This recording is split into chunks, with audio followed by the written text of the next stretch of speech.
Ladies and gentlemen, we are live. We are live. I'm back at it again, folks. It's a Thursday night. Hope everyone out there is happy, healthy, and safe. Happy Friday, Junior. To everybody out there, we bring you tonight your WrestleMania 41 preview and predictions. We got a little bit of stand and deliver. We got lots to talk about, lots to get into, lots to debate. It's going to be a fun one here on the channel. Get in the chat. Like, share, subscribe, be a part of the family, be a part of the show. But most of all, strap in, strap on, grab your snacks, grab your feel-good, and let's go.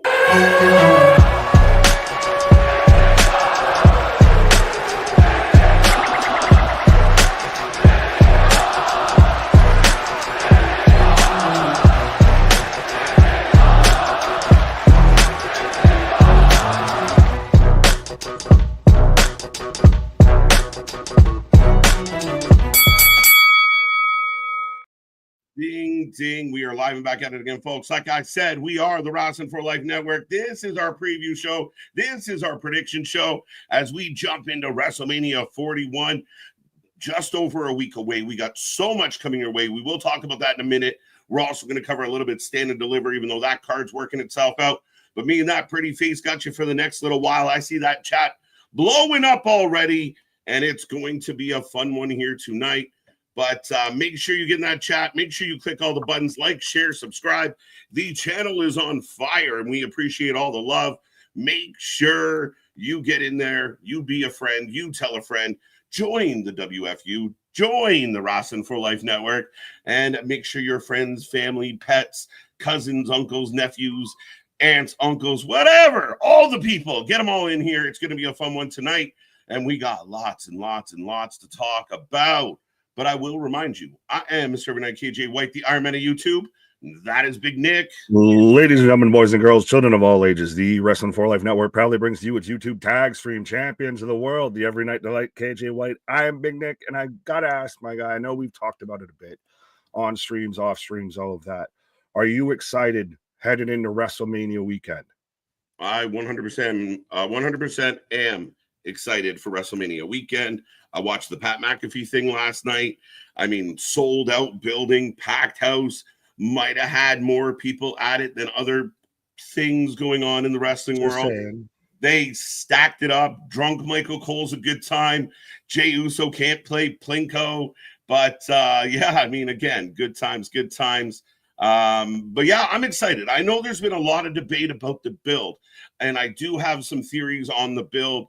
There's a few factors that play into it, being the actual, you know, the tour, the European tour might have thrown it off, the weird start times.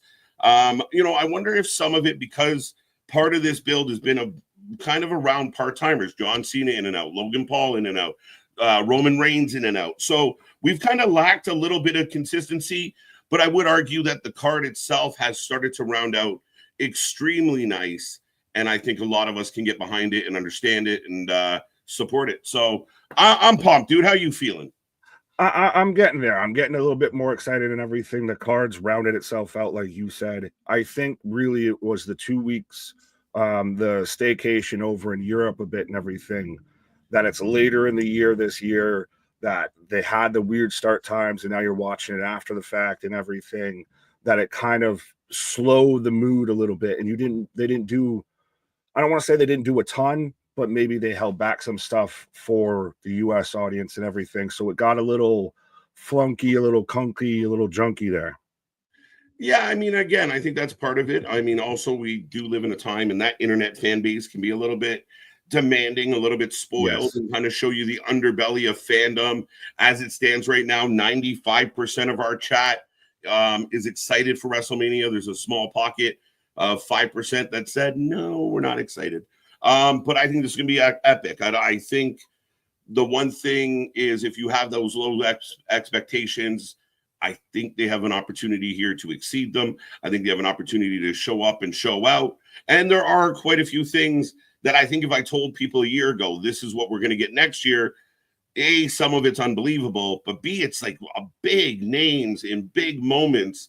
And I don't think this is the most predictable of cards. So we will talk about that as we move forward here tonight. Right. Well, do you think that WrestleMania 40 and the spontaneity of it, the Cody Crybabies, The Rock interjects himself, in the wee hours building up to it and everything, that set the bar really, really high. And this is still a great build and a good WrestleMania and everything, but it's not that 40. It's not that. Well, the internet has a voice. Yeah, I mean, again, I think part of it is like this feels like WrestleMania 21. This feels like WrestleMania 31. Like we were in those WrestleManias coming off anniversary editions of Mania. WrestleMania 10 was pretty good. Some really classic matches at 10, 11. Anybody remember WrestleMania 11? I mean, again, I think 40 was a landmark year. It was an epic show. So much came together. But I do remember people last year being like, oh, I don't like this. It's going to suck. Oh, Cody's going to win. That's stupid. Roman's going to win. Oh, that's stupid. So, again, take the bad with the good. Take the internet audience with a grain of salt. But ultimately, I think this is going to be exciting. I think once we get into the swing of it, it's going to be insane. And I mean, not just WrestleMania. Let's talk about this, Nick, real quick. Fair enough. Ladies and gentlemen, I mean, when we tell you we watch more live wrestling than anyone else out there, trust me, people have reached out today because we kind of posted our Mania schedule, and a few people have reached out and said, are you guys crazy? What are you doing? Like, we've got paperwork to prove it in case anyone wants to know. Right. So, yeah, I mean, again, so for those who are avid fans, for those who are kicking right now, watching and listening, we got so much coming up, and actually I'll put it up here. But next week is insane. Monday, the go home show, Raw. It's going to be our usual time, 7:30, busy night. We'll figure out what they do to round out the Raw show, getting ready for Mania. Tuesday, NXT, the go home show for Stand and Deliver, 7:45 our usual time. But then it gets interesting. Wednesday, 7 p.m. We will be live. We got Dynamite. It's Spring Breakthrough, where we finally beat WCW, the big thing to cheer about. And we are going to cover the GCW ID tournament as they work to crown a first ever ID champion. So that's going to be crazy. Thursday, the mega stream as we dive into Spring Breaking Collision. I know this got talked about last night during our Dynamite stream. Collision will air on Thursday, April 17th. It will be part 2 of Spring Breakthrough. They are in Boston, I believe. TNA Impact. Again, another thing that I got asked about today. A lot of people thought TNA Unbreakable was going to be like a specialty Impact. No, they're going to do Impact and then Unbreakable. Not my first choice. Not what I think they might have done. They should have maybe just said, we can move this Impact around. But nonetheless, we got 2 TNA shows, and we have Josh Barnett's Bloodsport stacked. Lots of WWE talent on this one. Natty's one of them that's on it. We come back on Friday for your usual 3-hour SmackDown at 7:30, the Hall of Fame ceremony, which is going to keep us up late. And then we're back at it like a jackrabbit Saturday, noon. It's going to be insane. 10 plus hours live, games, prizes, fun, Stand and Deliver. So much to talk about, so much to get into with that. And then, of course, Sunday we come back in the afternoon, just in time for 420. On 420, we will be live for WrestleMania Night 2.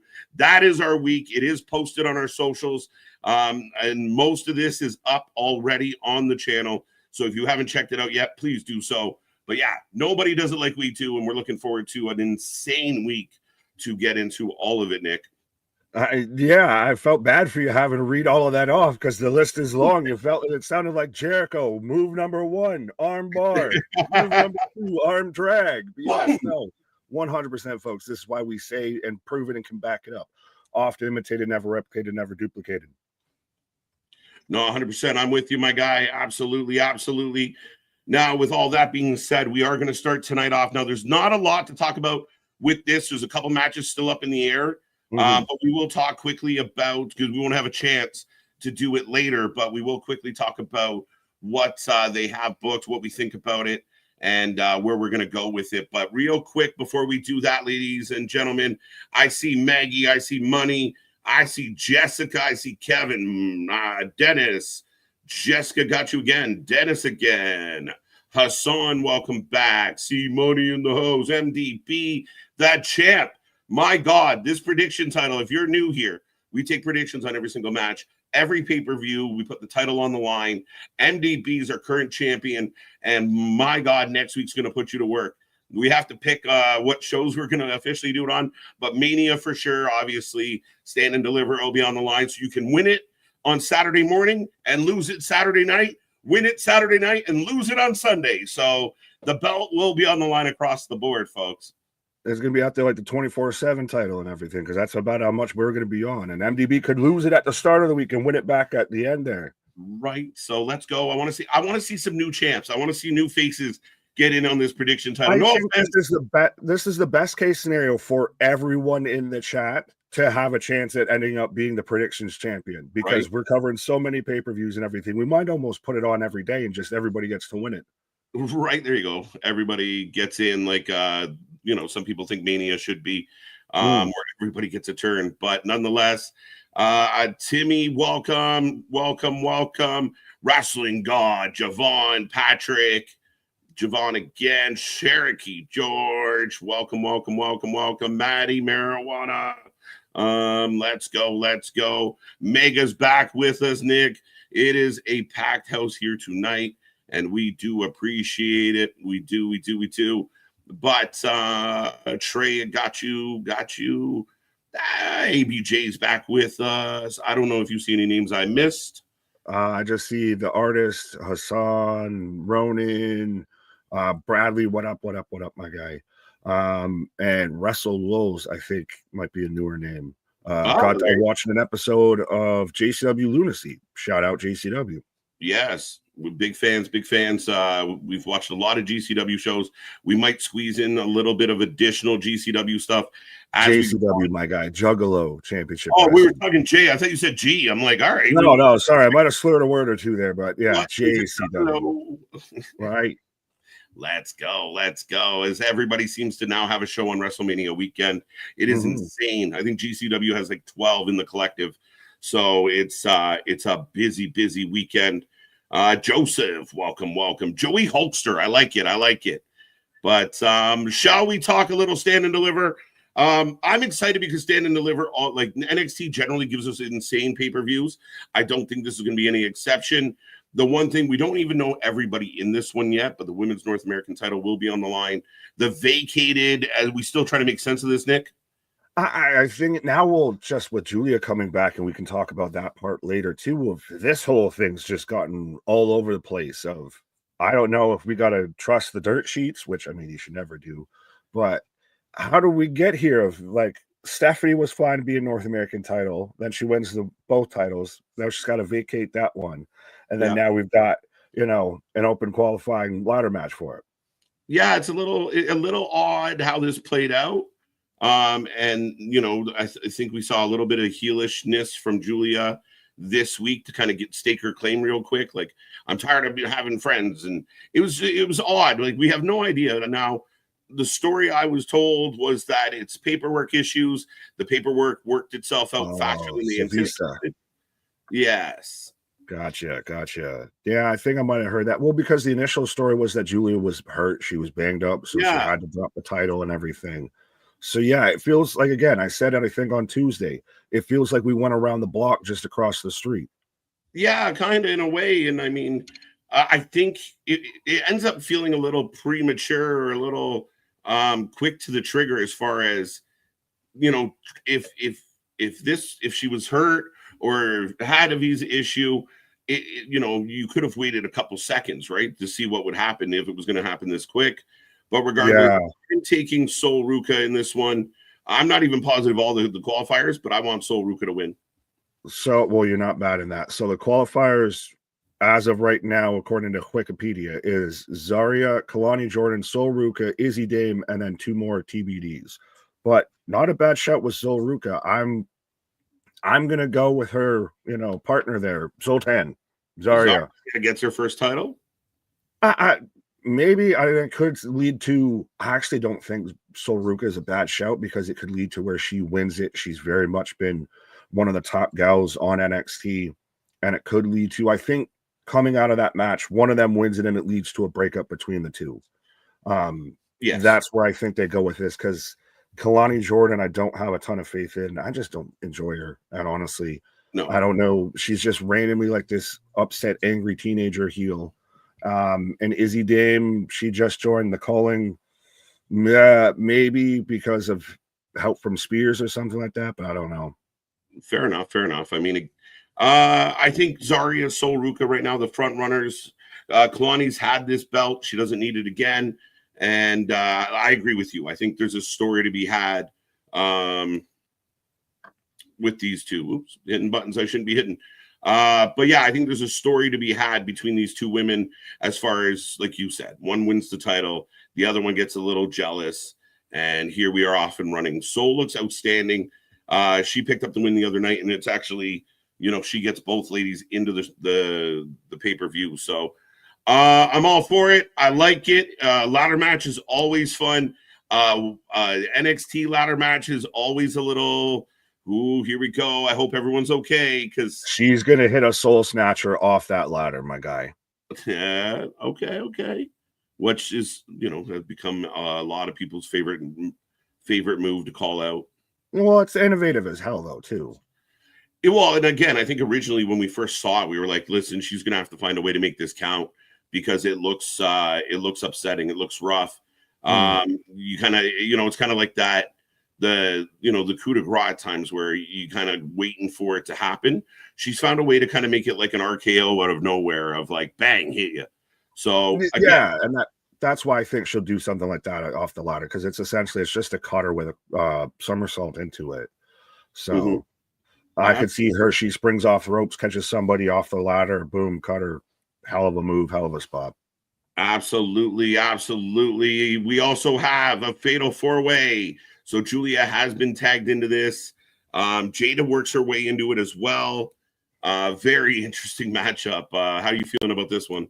Well, first off, good on Miss Parker and all that. But I was about to say, when we were just talking with the North American ladder match, I almost feel like Jada should have been in that match, and she probably would have easily won it. Like, they would have pegged her to be the new North American champion if she had to. If Steph had it, won it, had to vacate it, let Steph, Julia, Jordan, let that kind of. And I don't want to say boo-hoo, take Jada away from the main roster or the main title scene, but it might have helped her progression if she slides in and becomes North American champion for a little while, has a reign with that. Yeah, I mean, you're not wrong. I mean, in the sense of it definitely feels like the easier of the two titles to win. But yeah, I mean, again, very curious as we see this match set up. Again, we didn't expect Julia to be back. We didn't expect Julia to go after it. Steph's taking the world by storm. I actually don't think Steph's going to lose this match, just because she seems so well-liked, so loved, so, kind of just a star. Now, Grace is great. She's got a shot at this too. But I'm leaning Stephanie.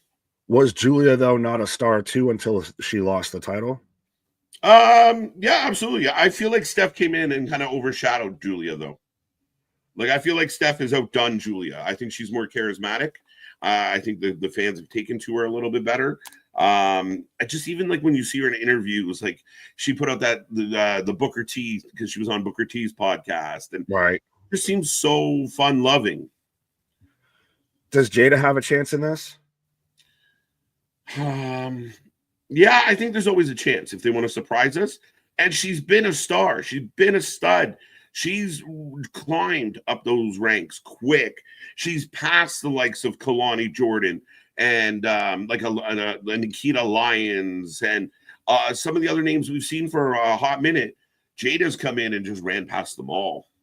Oh, absolutely. That's why I think she almost would have been slightly better suited being in the North American title. She gets to win. Like, I love the fucking rise and seeing her in this match, but I feel like she's going to be the one. And I've seen a couple people say it in the chat. She's probably going to be the one that takes the pinfall in this match. Right. Stephanie has taken my world by storm. Oh, shucky ducky, quack quack. Right. Stephanie or Julia win this match. Jada is main attraction in a lot of ways. Hurricanes 2, Capitals Advance on the Hockey Vibe. How you doing? How you doing? How you doing?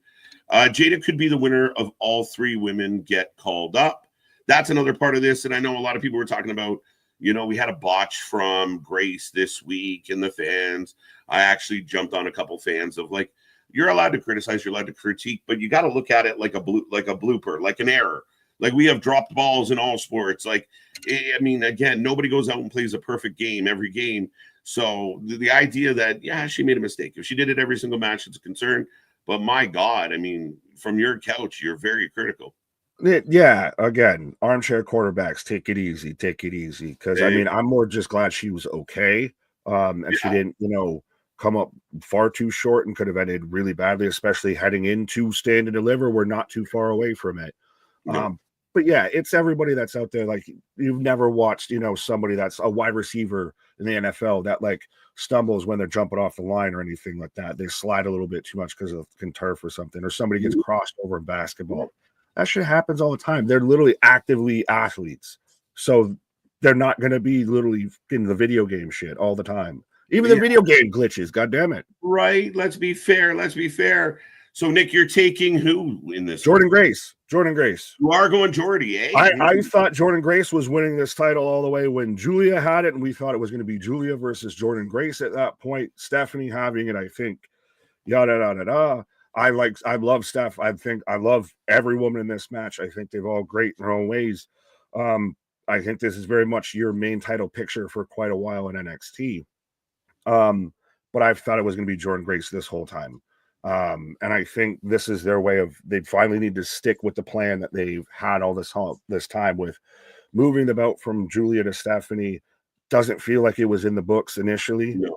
And now they pivoted. So now we've got a course correct and we're going to get back to where we were planning to go with this ship all along. Yeah, 100%. I mean, again, however, this one's a tough one to call, but I'm going to go Steph. I think Steph retains. I like what Steph's doing a lot. Unless they're fast-tracking Steph and Julia to the main roster, I don't know. I'm going to go Steph for now. Have Jordan chase for a little bit. Maybe losing pisses her off. But C-Money's got a good comment here as far as Jada is one of the character they're pushing as a heel versus the 3 faces. I say give her a sneaky roll-up and win, and let's see what she can do with the belt for a bit and set up something nice program. I mean, again, fair shout. There is not an outcome in this match that I am upset by. There is not an outcome in this match that I would be disappointed by that I don't think was the correct decision. Julia could win this, and I think that that's a good decision. Like you said, Stephanie, great decision if she retains. Jada, I think it would be a surprising decision, but I could see where they could make it work and where they go with it. And okay, kid, you've got the ball rolling. Let's really see if you can run with it here. Mm-hmm. Thank you, MDB. Yes, we absolutely. I got the ace of spades over there beside me. I'm king. Yeah, you're the king of spades there. God damn it. Being difficult. Some wrestling fans are a-holes bitching about a botch. I mean, again, if you turn into fucking Kalisto, well, I completely understand why we're like, oh my God. I get it. Some people, if you're out there like Commander and falling on your face all the time, there's an issue.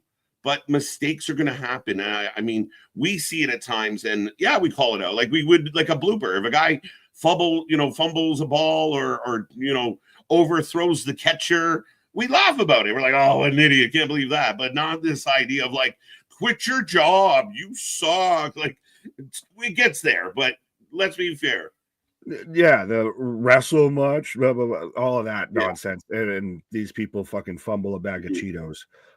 But yeah, I think Sin Cara was who you meant out of the Lucha. I meant Sin Cara, but yeah, so too. Screw him. No, my brain went Mystico because I watched MLW recently. Right, let's go. That's fair enough. But yeah, ultimately, I think this one is going to be a banger. 4 solid women. Jada, the least experienced of the group. I think you nailed it on the head. I mean, there's not a bad answer here. So I think ultimately the chat's going 52% Steph, 20 for Grace, Julia getting 17, Parker coming up behind everybody with a 10.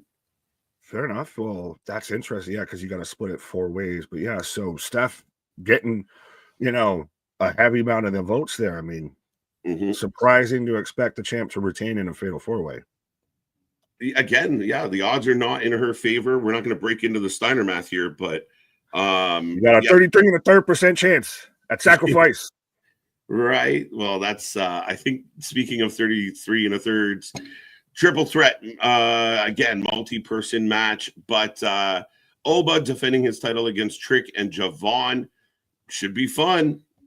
Should be fun. Will be in a great match. Oba's retaining. Yeah, I'm with you. This isn't debatable. This is, I wanted to try and do the goddamn Shannon Sharp where he starts just spitting rhymes and it doesn't matter, Chiefs and 5 type shit. That the Oba Femi is winning this. I don't care which way you want to shake a stick at this. Oba Femi retains. Okay. What if Oba Femi's done with NXT? Oh, shit. That's fast. That's fast. It's super fast. I mean, again, it would be very interesting where they slot him into a main roster spot. Heavy favorite. It's hard to bet against him. I don't think I'm going to. I did see one theory that I thought you were going to find entertaining, but Javon is the one that's actually tied to Dark State, and Dark State helps Javon leave Stand and Deliver as world champion. I'll say, not bad, not Okay. bad, not Okay. bad. I mean, it'd be interesting as shit, and you got Oba would destroy and just run through them. I could watch a 20-minute compilation of him just throwing around members of Dark State backstage and everything like that. Dion Lennox can get it. Javon can get it. Anybody can get it. Right. Just throwing them around from pillar to post because he's getting his title back. But that's not a bad show. I don't buy into the whole Trick theory, that Trick's behind them. Like, do you think that they get involved in this match? I'll say I think they could. I mean, the one factor you always got to remember with triple threat, with the fatal 4-way, no DQ. Yeah. So yeah, I mean, that does open the door for Dark State to get involved, or another enemy, another person out there. Again, there's names we're not even thinking of as far as who else is lurking out there that might be joining this company. So, I mean, there's a lot of interesting aspects to this. I think the triple threat and the idea of no disqualification makes Oba a little vulnerable where he's not normally. Like, one-on-one, we always go Oba. Like, who's going to beat this man? He beat up A-Town down together. Right. So this is where he gets, that's how the equalizer fits in is, you have this opportunity now where could people help somebody win and actually keep Oba down? I don't know. He's a monster. Having the triple threat, like you said, is the only reason that you can even make him feel like he's got a chance of losing. I really actually I hadn't seen, I'd kind of halfway thought, but I didn't really put the 2 and 2 together of if Javon was involved in Dark State and that's what, they get run amok, they go Nexus, they go Shield, they can take out Trick, they take out Oba. You would have to have Trick and Oba team together to take him down. Yeah. And well, Trick's also been the one that's mostly been turning heel on TV. Mm-hmm. Well, that's a lot of people thought Trick might be like behind Dark State, but then they beat him up. So, and I don't believe, and I could be wrong, I don't remember Javon taking a beating yet.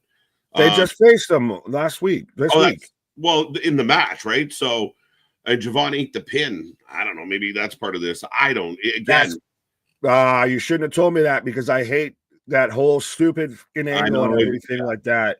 Of I'm gonna let the faction I'm part of whoop my ass, so I can hide that I'm with them. It's stupid, right?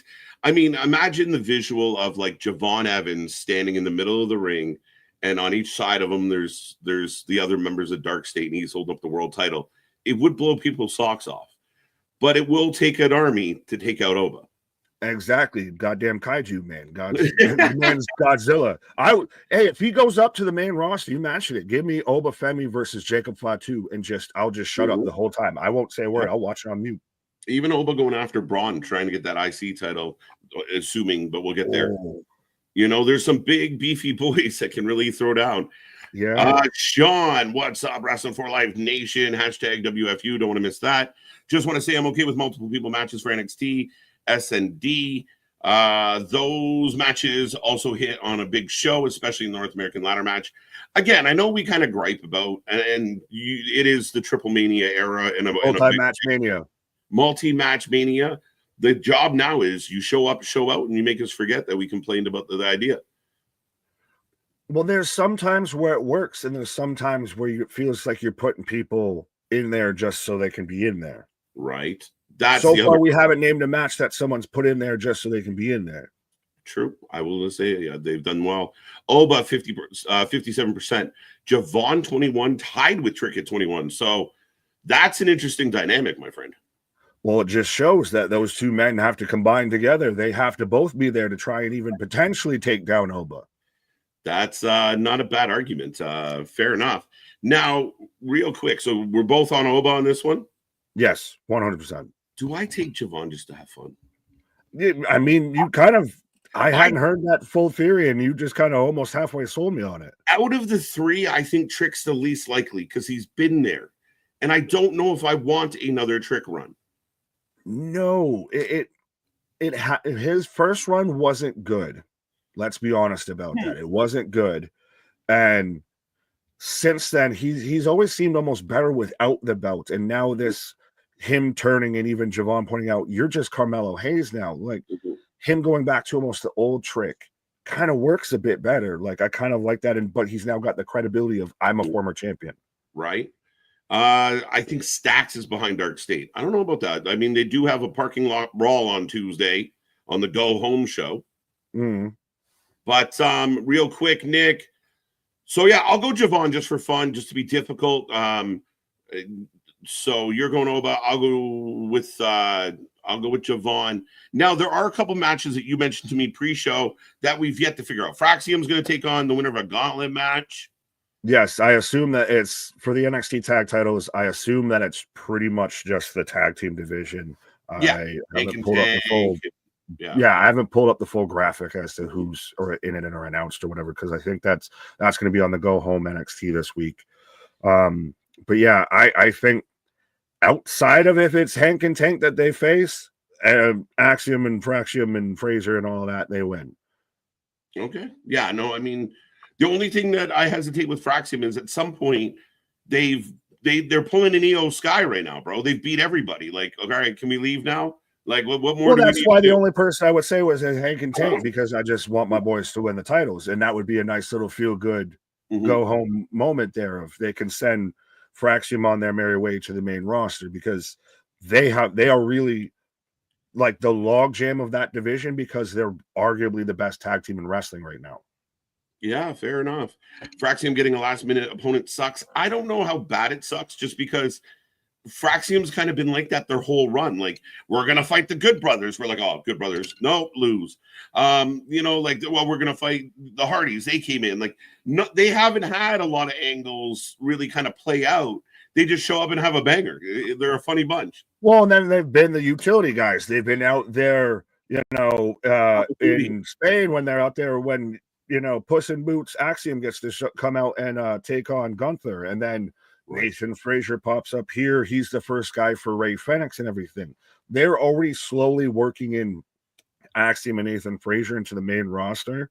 So I think maybe they do lose here, actually. Okay. Not a bad shout. I guess, do I take TBD?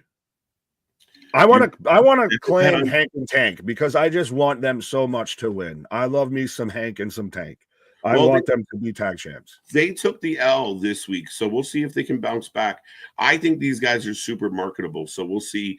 Hikuleo is the person that's going to take the belt off Oba. Seeing the stories going around that he's ready for a big push, because somebody phoned up a wrestling journalist and said, guess what? Like, come on, let's be real. But we've been waiting for Lance. We've been waiting for Hikuleo. We're wondering about Zilla. We know Booker T's keeping a close eye on him for Dub. Again, I mean, we've been waiting for the Samoans for a while. Oh, absolutely. Well, that'll be a whole other ball game, because then do they get involved with the bloodline? That's a 10,000-pound can of worms there. Nick likes Hank and Tank, but not Kalani. Yes, facts, statements. Fair enough. Well, What else? Was there anything else on possible? The only other one was Ricky Saints versus the Fatal 4-Way match winner, which was Lexus King, Ethan Page, Eddie Thorpe, and I can't remember the fourth individual that was, because it was, didn't they all have that whole segment on NXT this week? And that's when Eddie Thorpe was calling out Lexus King for being the white man that's greedy. Lexus King, yeah, okay, yeah. Oh, Wesley, thank you, Jessica. Yeah. Luigi Prima is the leader of the Dark State. Remember, for 9 months. Let's go. Luigi out there flipping all them pies. But all right. Well, I mean, again, I think in NXT we'll find out more on the Tuesday Go Home show. But I think it's going to bang. I think it's going to be fun. We will be here live at noon. It goes officially kicks off at 1 p.m. Eastern time. So it's going to be a hell of a show. We're going to be here for it. And then we're just going to hang out. We're going to stay. We're going to play some games. We're going to give away some prizes. We're going to have a fun day. We're all going to hang out until the wee hours of the morning. So strap in and strap on, folks. It shall be fun. But you ready for the big show? Well, but did you want to give a prediction on the match that I just mentioned first? Oh, shit. Just kind of like moseyed on by. Like, all right. Yeah, so it's Ricky Saints defending the North American title versus one of the four men I named. I feel like Ethan and Saints makes the most sense. And Yes. I think Ricky holds onto this belt for a hot minute. So I don't think that changes. Absolutely. We're in agreement. We're in abeyance. And yes, I'm ready for WrestleMania. Well, and the only other thing they did mention or tease was that 6-woman tag match that might happen now with Roxy and Lash Legend. And so the collection of women that met in the office on Tuesday. So we'll see how that rounds out on the Go Home show. I expect, 4 or 5. What are we at? 4, 5, maybe 6 matches total, but that's a lot for Triple H at this time. But that time for Paul White. Let's go. Cousin Paul out there. But WrestleMania 41, we've talked about the build. The build, the build's about to not matter because the build's going to be a memory very soon. This is the show of shows. It's a 2-night event. It's going to be insane. Vegas is going to be packed. We see the energy already. Like that packed thing was crazy last night. Fun times. But I'm looking forward to this. 95% of the chat's looking forward to this. Let's go. I mean, what more could we want? It's the most wonderful time of the year. At this point, this is the Super Bowl of pro wrestling at this point. In any aspect that you look at it. 100%. Yeah, absolutely. So let's start off our conversation about WrestleMania 41 with a question mark because we don't know the answer yet. Randy Orton, we're assuming, still going to be on the card. He recently RKO'd Nick Aldis, which he paid in advance for. He paid in advance. He paid for the RKO. When it happened, I was like, is that the one that he paid for? Because we hadn't seen it. Right. Who takes on Randy Orton? Chat, anyone out there got an idea? Who fights Orton? Do I want to go with who I want or who I think? Either or, man. It's who I want is Nick Aldis. Yeah, I think that he's paid all the fines to because he's still cleared. I said this all the way going back to we've got the footage. You can go back and watch it. How we've talked about it at length of when he came in and he was still an active wrestler and they put him in the GM role and everything. The man can still go. The man doesn't need to be medically cleared or anything like that. He can still go at any time. So I would love to see Nick Aldis come out, and that's 2 fucking legends, honestly, in pro wrestling that from that same kind of era that have never really ever locked up before and could go size for size, tit for tat, everything that I think would be a sleeper classic match. It really could be crazy, and I don't know if there's any kind of ramifications of it. Like Randy beats Aldis and then just runs amok. I mean, again, I think Aldis would be fun, but then I'm kind of hesitant of, does Aldis put somebody in his place? Like, listen, you hit me, I'm sick of you, but you are going to have to fight Omos. Like, who is it going to be? Omos is not a bad shout because I guess he's going to be at one of the events around there. And he's been missing for a while. That's just super like gimmicky. Like he's gonna just pop up. Like, can you hit an RKO on a giant? Let's see. I don't know. The white man going to need to jump on that one. Just way up. I like this though. Nick Aldis can't fight Randy Orton, but Magnus can. Magnus, I like it.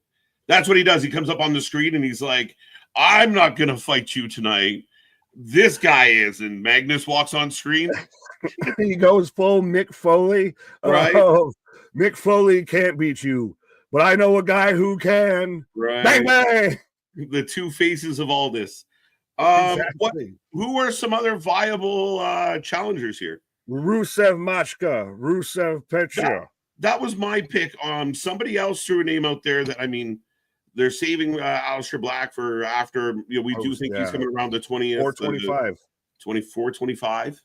Mm-hmm. Which is usually when stoners show up for 420. Still counts. But I said it. I thought this is a great place for Rusev to return. There's some history there as far as, going back through time. They've met before. They've been involved in shit before. Rusev, I mean, it would be crazy if Randy's standing in the ring, kind of like Seth was a couple years ago, and all you hear is our good old buddy. In English. In English. I was mixing up both of his names. Matt. But that would be really fucking cool. Today is Rusev Day. And hey, you got the TNA connection now.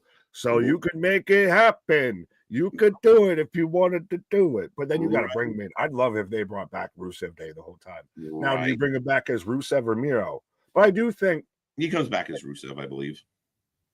I would like. Could you do Rusev, but book him like Miro? Yeah, you can make him like the Redeemer. Yeah. Rusev the Redeemer. That's a Vince ass WWE ass name if I've ever heard one.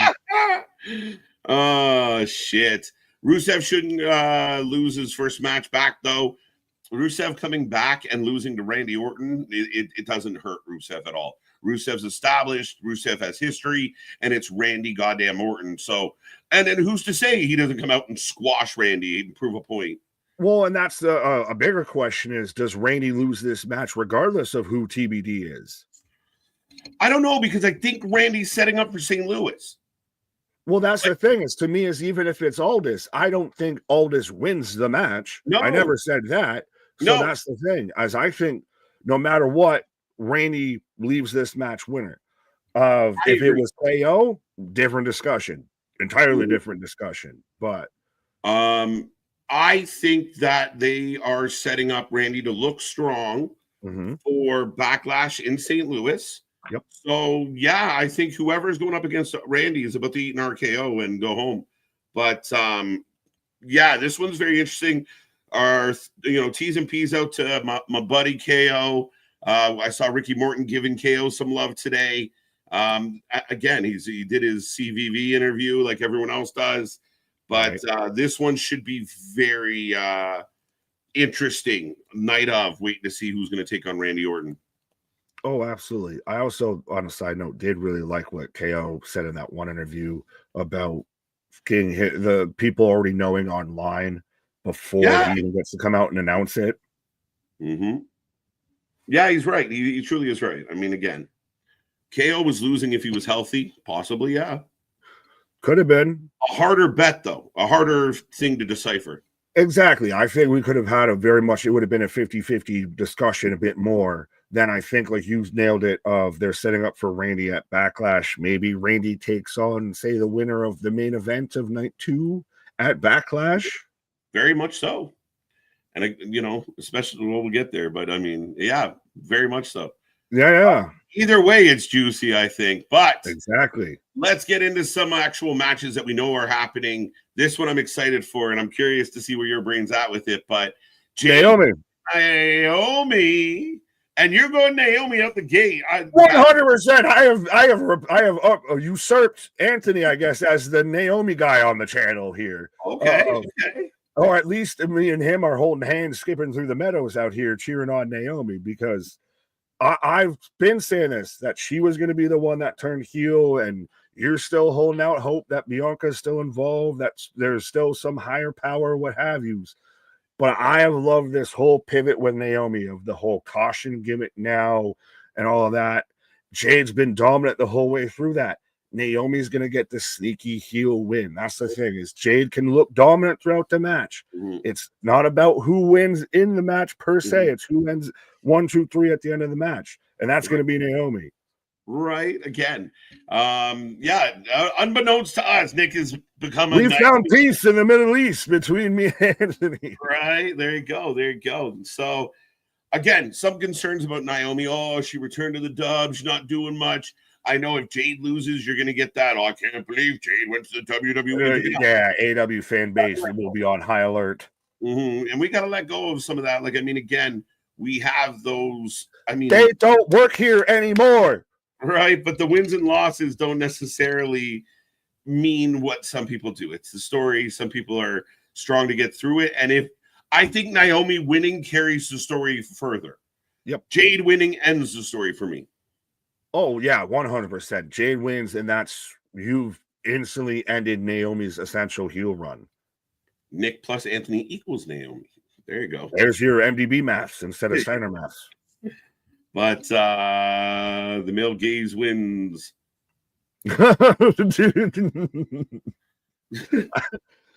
I laughed for 2 reasons, and one was because I read it wrong, but you can figure that out. The chat's going 56% Jade, 38% Naomi, and 6% going nobody. I think for me, one of the factors is match placement. If this is a night 2 match and Belair is a night 1 match, I'm going to be looking at the runway the entire match, waiting for a pissed off Bianca who won't win the title. We'll get there. But I'm a little torn. But match placement will be interesting on this one. Fair enough. I mean, you're not going to move me off Naomi in this situation, no matter what. I've said it from the jump of she is worthy being a standalone heel, and she's very much proving that. Okay. I still think Bianca is somewhere lurking. I don't know, but listen. The more you keep bringing this up, you're making me want to make me change my pick for another match just to completely subvert your stuff. I like it. Jade 56%, Naomi 35%, and 9% nobody. And I understand why Jade's going to be the favorite in this. Jade could win. There could be something to this, and I do want to point out, I mean, this is the first ever non-title women's match in WrestleMania. Like, there were always titles involved with the women's matches. This is a non-title women's match. Singles match, yes. Singles match. But either way. Multi-person ladder matches and things. But no, I think you ultimately realistically nailed it on the head of saying that if Jade wins here, this ends the feud. Like, Naomi threw this woman into a car and everything. Like, what else does she have to do what does she have to do to get her lick back? Sit there and hit her with the fucking car? Right. Yeah. Fair enough. I mean, again, she might need the car. I mean, this is where we talked about like an Oba. Like, Jade seems like such a force at times. There's going to have to be like, a ref bump, a chair shot. There's going to be something here. But this is amazing for Naomi. It's a great, part of her career. And Jade's just getting started. I know people want to knock Jade because of her history, but she's only getting started. She's young and she's going. Sort of Jesus got yelled at for saying that I could see why somebody could see that KO's injury as a work. Not that it is, but it could be. Listen, we said the same thing, Nick. So anybody that yelled at you, Stoner Jesus, by the way, hit the blunt and forget about him. We said it. When he came out, we were like, I don't know. Because we don't trust KO. Right. But I mean, to have him walk away from a WrestleMania match, like at that point, I mean, who the hell yelled at Jesus? Blasphemy. Jesus, right? Are they gonna add stipulation to this match? Nah. No. I want to see just one-on-one quality fucking wrestling matches. We don't get enough. Right? The first non-title women's singles match in WrestleMania history. What will the Triple H detractors say now? Absolutely. Yeah. Well, and you don't think that Naomi learned anything about being a heel and being, taking people out with cars from her father-in-law? Right. Does she come out with Daddy Quiche? Does she come out, I'm a bad man? Right. She should. All right. Well, you're going Naomi. I'm going. Yeah, Naomi. Who are you going? You've just been talking around the block here. I was so mad that you were like Naomi. You jumped right on it. I'm going Naomi. KG, there we go. We can agree sometimes. Right. I thought you were KO. You never know. We'll never tell. Right. But all right, okay. The chat again a little bit split on this one. But let's dive into the next one. I'm so happy about this match. More so, and again, I'm a petty bitch sometimes. The fact that this has made people so mad, I look, go back and watch the clip. I lost my mind when they announced, yes, they did it. Like, pumped. Let's go. I swear to God, I just had to look at the Wikipedia page I have pulled up to actually confirm that this was a match and you weren't just trying to like fantasy book WrestleMania with this. No, I mean, again, and it ties in perfect to the story. It's a WrestleMania match. It's a good reason, excuse, quote unquote, to get Ray onto the card, a vet, showing him some love. But I mean, this Chad Gable thing, it's excellent. It's really good. Well, and I think this is where this ends. I think they'll do this. This is a fun comedy match spot. It'll be good technical for a bit. And I think it ends with Ray wins and unmasks El Grande Americano to reveal that it is Chad Gable. And then all the social justice warriors that were... What? It could be Omos in that mask. You never know. It's just, fucking 2 feet and melanin. But yeah. Right. No, I think that this is just so everybody that was all butthurt about, El Grande Americano can just politely shut the hell up and everything. Because, hey, they built to a WrestleMania match. Ray's going to get over. See, it wasn't that bad. It's not so bad when you don't get your panties in a bunch over every goddamn thing. Yeah, and the fun part of this is it's going to be a good match. It's going to be fun. Oh, yeah. Like that's like Chad Gable's shown up and shown out recently, especially when he's able to wrestle as El Grande Americano. You don't think Chad's going to try and throw some lucha in there? Really want to do this like proper? This is going to be a fun match.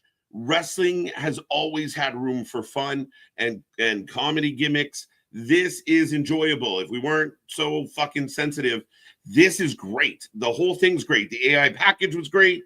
This is going to be fun. It's supposed to be fun. It's supposed to be stupid and fake. It's supposed to be literally you want to see this man get his ass beat, and you will. But I can't wait to see El Grande Americano's WrestleMania entrance and see a certain collective, a certain pocket of Twitter lose their fucking mind over it. Because it's going to be the Gulf of America and everything all up there. But that's the thing, is it's going to end with this man getting his goddamn comeuppance and everything. Yeah. I mean, as it's supposed to be. And again, it's the type of game. We knew Kurt Angle was in the mask. We knew Hulk Hogan was in the mask. Right. We've known time and time again. Even, when, you had Edge and Christian wearing lucha stuff. CM Punk did it. Like, we've seen this before, and we're supposed to know who's there.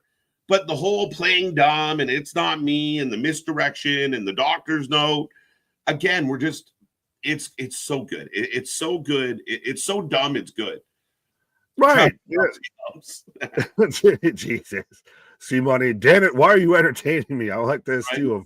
I want all types of American flags on the Tron. Like they're going to have American flags that have like 49 stars and like that, or have, uneven numbers of stripes. And people say, I hate it. I can't believe they did that. You're supposed to not like it. What happened to you? Don't cheer for everything in wrestling. Sometimes you're supposed to have actual heels that are actual heels. 150%, my friend. 150%. John Cena did it. Yeah, I mean, again, it's a tale, and for all the people that are running to theaters to watch movies be remade, this is no different. Stories sometimes retell themselves. Only 60% are going right. So 25 are thinking that Grande might find a way out of it. 14 saying nobody. We will have a winner to this match. I think it would be unlikely that nobody wins. Mm-hmm. But I think ultimately this makes all the sense in the world. It's going to be Ray. We expose them. I'm all for Grande stealing it, though.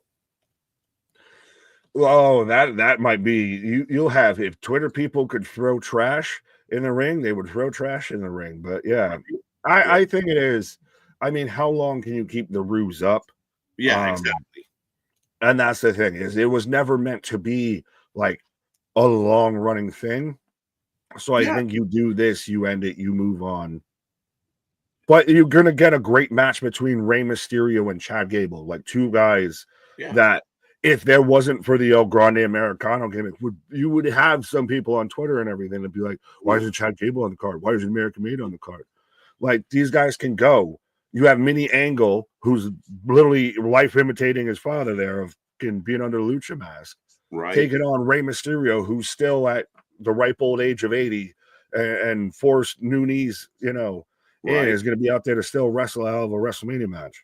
Absolutely. Yeah, I think this is going to be a lot of fun.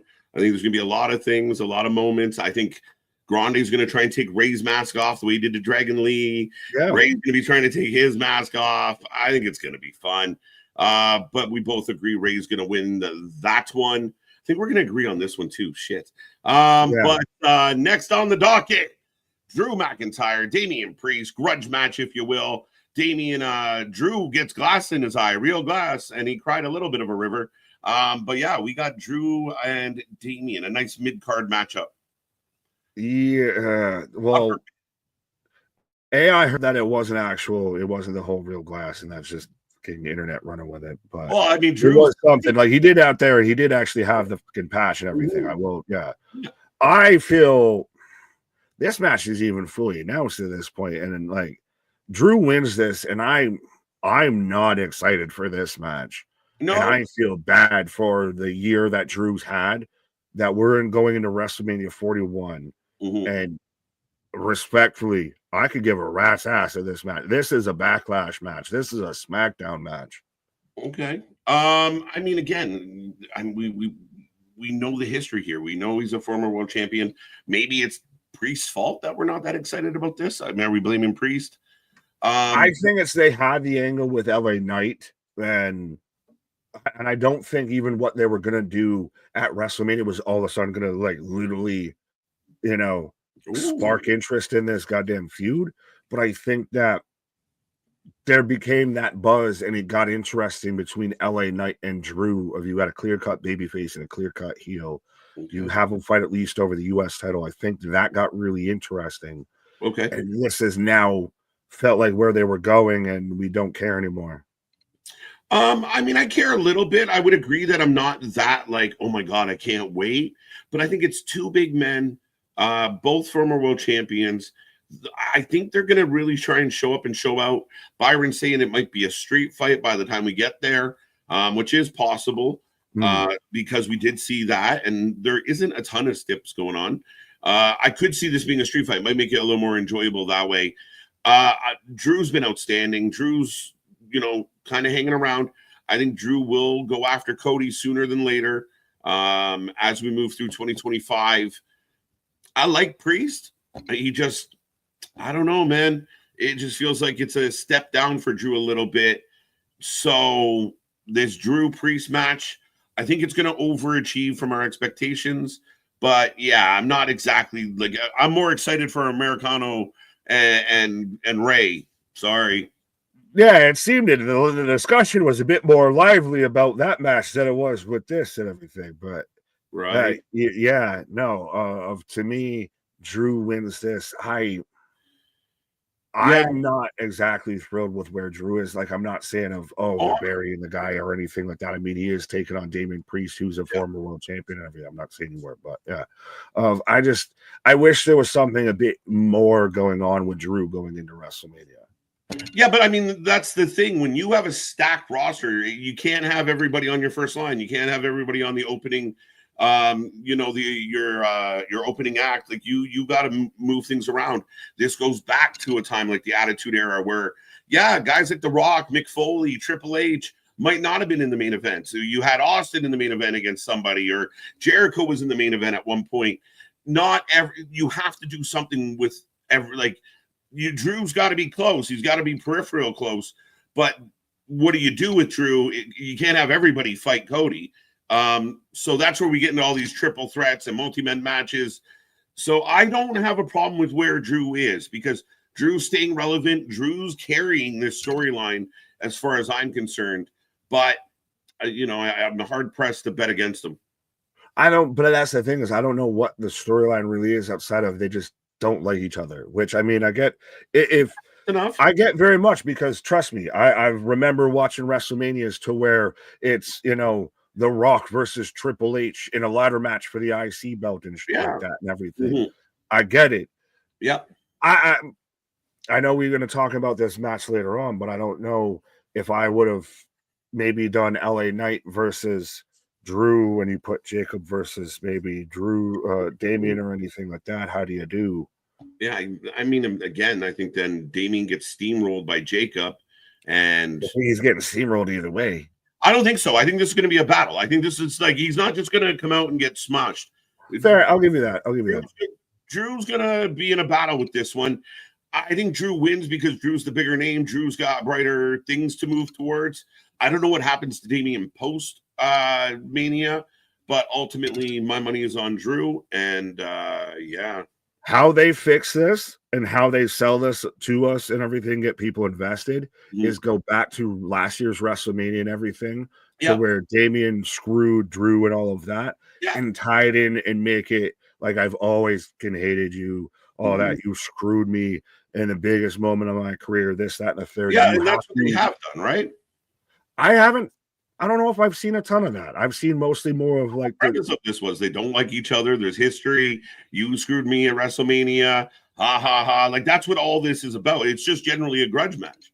I gotta just watch the video package. The video package might sell me on it more. 49% of the chat going Drew, 38 going Priest. So I mean, again, not a slam dunk. 14 did nobody. Again, nobody getting a strong vote here. But I think WrestleMania will give us more definitive winners than not. I'm going Drew. I have to. Fair enough. Yeah, we agree. I got Drew too. Yeah, and that's the thing is WrestleMania is not going to have a no decision, a no, everybody wins type of result. This is where storylines either end or start, or both. All right. Speaking of ending and starting, AJ Styles, the phenomenal one, taking on Logan Paul. This is going to be a fun topic. Ladies and gentlemen, get in the chat. Let us know how you feel. Nick, the build of this match is fucking god awful. This is another example of one of the ones where if Logan Paul's going to be on WrestleMania, you got to have him there more consistently. Roman hasn't been consistent. Cena hasn't been consistent. The Rock's been MIA. Like a lot of in and out people involved, and I think that's hurting the build. I'm not excited about this match, but I think this match is going to be arguably one of the matches of the night, whatever night it falls on. No, it's going to have one cool spot that's going to get replayed. I don't know about that. I think it's going to, I mean, again, that's all Logan's matches have been. I wouldn't agree. I wouldn't say that at all. Logan's shown up and shown out multiple times now, and it's been more than just the spots. And I think we have to give some credit to AJ Styles and what he brings to the table here. This should be a match that surprises people, I think. Unfortunately, I'm more excited for AJ Styles versus Karrion Kross, which I believe we're getting on SmackDown, than I am for this match. Like that's more of what I want to see. That's had actual build to it. Of enough. The last time we saw Logan, I mean, it was just it wasn't even like a Dom. He was just, I can't stand you. Just please go away. Like, it's not good. It's awkward. It's clunky. It's just, I don't give a rat's ass about this. Yeah, I mean, again, and I think part of, I mean, AJ's not the hottest of promos. Logan gets a shit ton of heat, and Logan Paul's going to beat AJ Styles at WrestleMania and shock the world. And a lot of people are going to be dumbfounded. But Logan Paul is a guy that's going to go after somebody like Jey Uso sooner than later. They're going to take advantage of that. I think Logan Paul wins at Mania, and I think this match overachieves. Overachieves more than bare minimum expectation. I will agree with you. Yeah, once they kind of threatened that we're going to do this match just because of who these guys are, I'm optimistic, and I could be wrong, but I am optimistic that this is going to bang. Oh, trust me, though, you are wrong on some other aspect of this. AJ Styles is winning this match. Don't you ever utter those words of wanting, a Jey Uso versus Logan Paul. We don't need any more Logan Paul, especially in the main event scene. No. One of my bold predictions of this year is Logan Paul will be a champion, and I think it will happen. And I think Karrion Kross might play a factor in this. We've set up the match for Monday, which plants the seeds. I think that there is a good chance that AJ Styles loses. Maybe it causes him to transition to something like Karrion. And I honestly believe that Logan Paul will be a WWE World Champion. You're doubling down and saying World Champion, because I was going to let you off. I said it at the beginning of this year. Logan Paul will have a World Championship in the WWE. Well, you initially just said champion, and at least when you were saying it right there. So I was going to just let you off the hook and say, he could be an IC champ, he could be a US champ. He will not be a world champ. No. He's had a mid-card title. He will be a world champion in WWE for the name value, for the clicks. And again, the heel, he's a great heel. People just want to hate him like you. And it works. It works so well. And when he beats somebody like Jey Uso down the road, it's really going to piss a lot of people off. We don't want to hate him. We do, because it's deserved and justified. No, he's going to go and film his reality television show with his brothers and all that, and go do more celebrity boxing and everything, and just piss off away from wrestling. This man retired for 30 seconds when he had his child. He didn't really retire. People like to run with shit. But at the same time, Logan Paul's under contract. Logan Paul signed a contract. Congratulations. You could be an influencer for WWE. I'd love to have that same contract. I won't have any matches either. You're letting your hatred for Logan get completely blind you. AJ Styles is winning this match. He is not winning this match. He is about to take a huge L, and Logan is going to continue to get pushed up the roster. Logan, I know he's an asshole. I know people hate him. I'm sure the reality show that he just started is shit as shit can be. But in the wrestling world, he is a phenomenal fucking heel that they are going to utilize. I want to jump across because he's phenomenal intentionally there, and I saw what you did, and I just I like that you did that, but at the same time, just fuck you, because no, I'm standing on my business, and this is my prediction, Your Honor. I am taking one AJ Cuthbert Styles to win this match. I think he's closer. He's on the back nine instead of the front line, and he is very much in the twilight. And exactly. So no, he's going to go out there and have a bit of a last-minute run. He's been on the sideline for. He was going to have a run until Liz Frank. Liz Frank entered the conversation. He was. When was the last time AJ Styles was interesting? Before Liz Frank. That's literally what I was saying. Before Liz Frank. When was the last time he was relevant? Who brings more interest and clicks and views and all the shit you want? AJ Styles or Logan Paul? Jesus H. Christ. We found another hill for it. Yes. I make mountains out of molehills, and I will stand on it. This is a good one, though, because AJ could 100% win. I'm advocating for Logan. You're advocating for Logan Paul. How does that make you feel? Because I don't take this is business. This isn't about personal life. This isn't about what he does away from the ring. This is what he does, whether we love him or hate him. He's a podcaster with a huge following. You see the WWE leaning into celebrities. That's why they brought Logan Paul in. This guy and like his AJ last promo though was not great. I mean, okay, so one promo, fire him. Fuck it, he sucks at his job. No, I'm not saying that. Where's Jordan? You're going to be there. You're going to be part-time. If you're meant to be there to be a personality, to be an influence, if you're going to be there part-time, you need to be there. When you're there, you need to be top-notch. Roman doesn't get an off night because he's a part-timer and everything like that. Punk doesn't get an off night. He's halfway part-timer. Cena doesn't get an off night. Logan gets off nights and still gets, is allowed to fuck up a bit. I think that promo sucked mostly because AJ has no personality and the haircut of a soccer mom.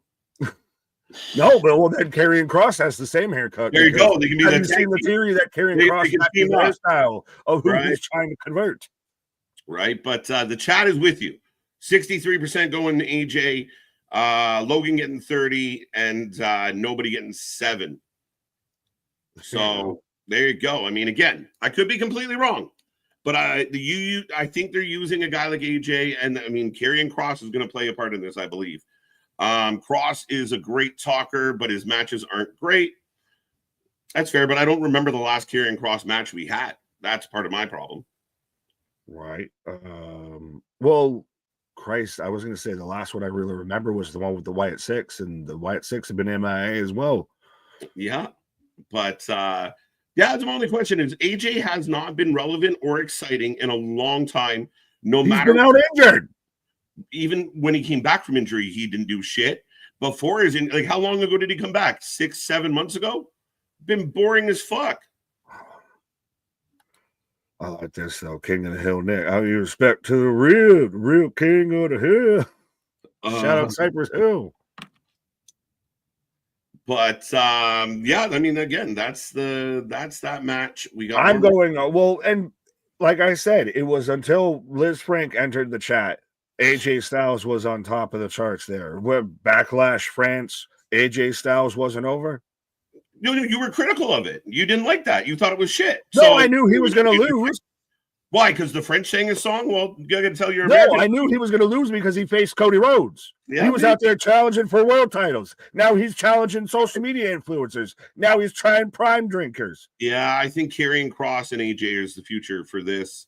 And again, I see a guy like Logan going after a very big baby face because he gets fucking booed. He's the only guy that gets heat at the level of Dom. So I'm in Charlotte. But all right. So you're going AJ, I'm going Logan. I will take a second to remind everybody we are the Wrestling Fans United. Go get your merch. Go get all your merch. We got beautiful merch.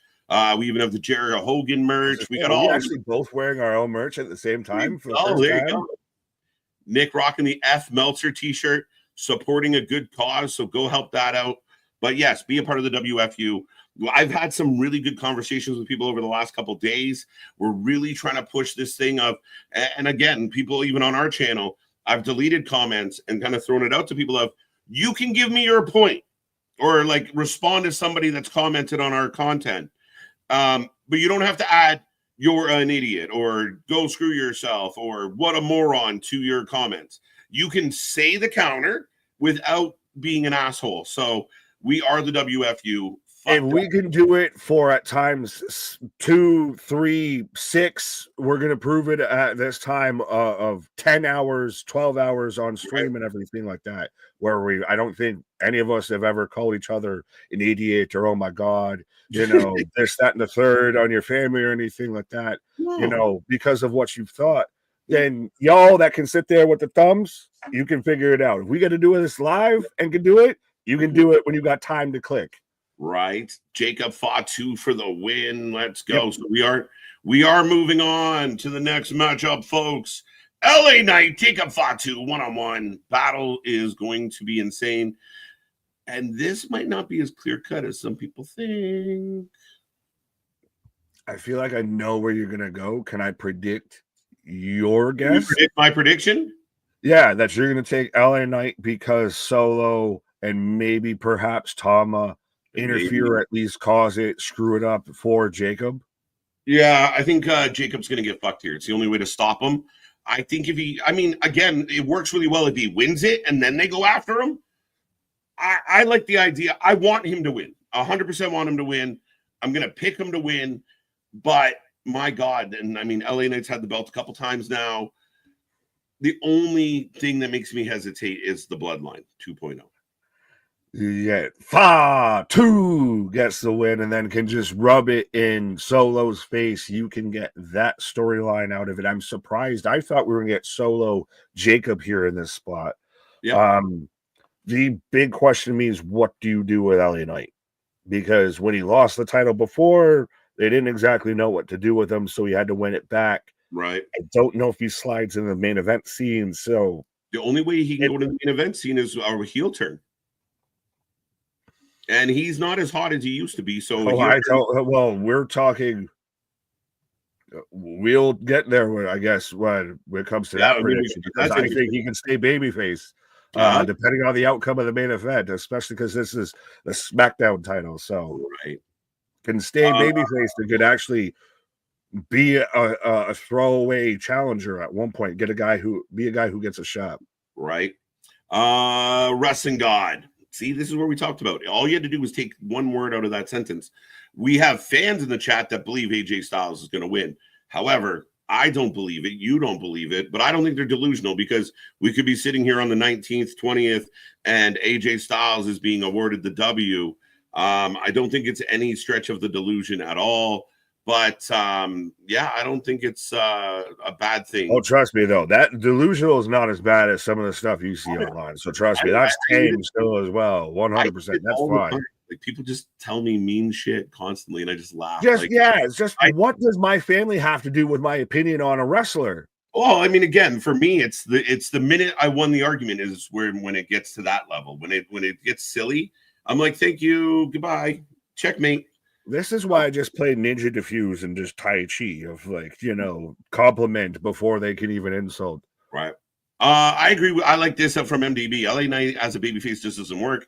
His character suggests itself as a heel overall, and his presentation even suggests so. He seems like a dick. Period.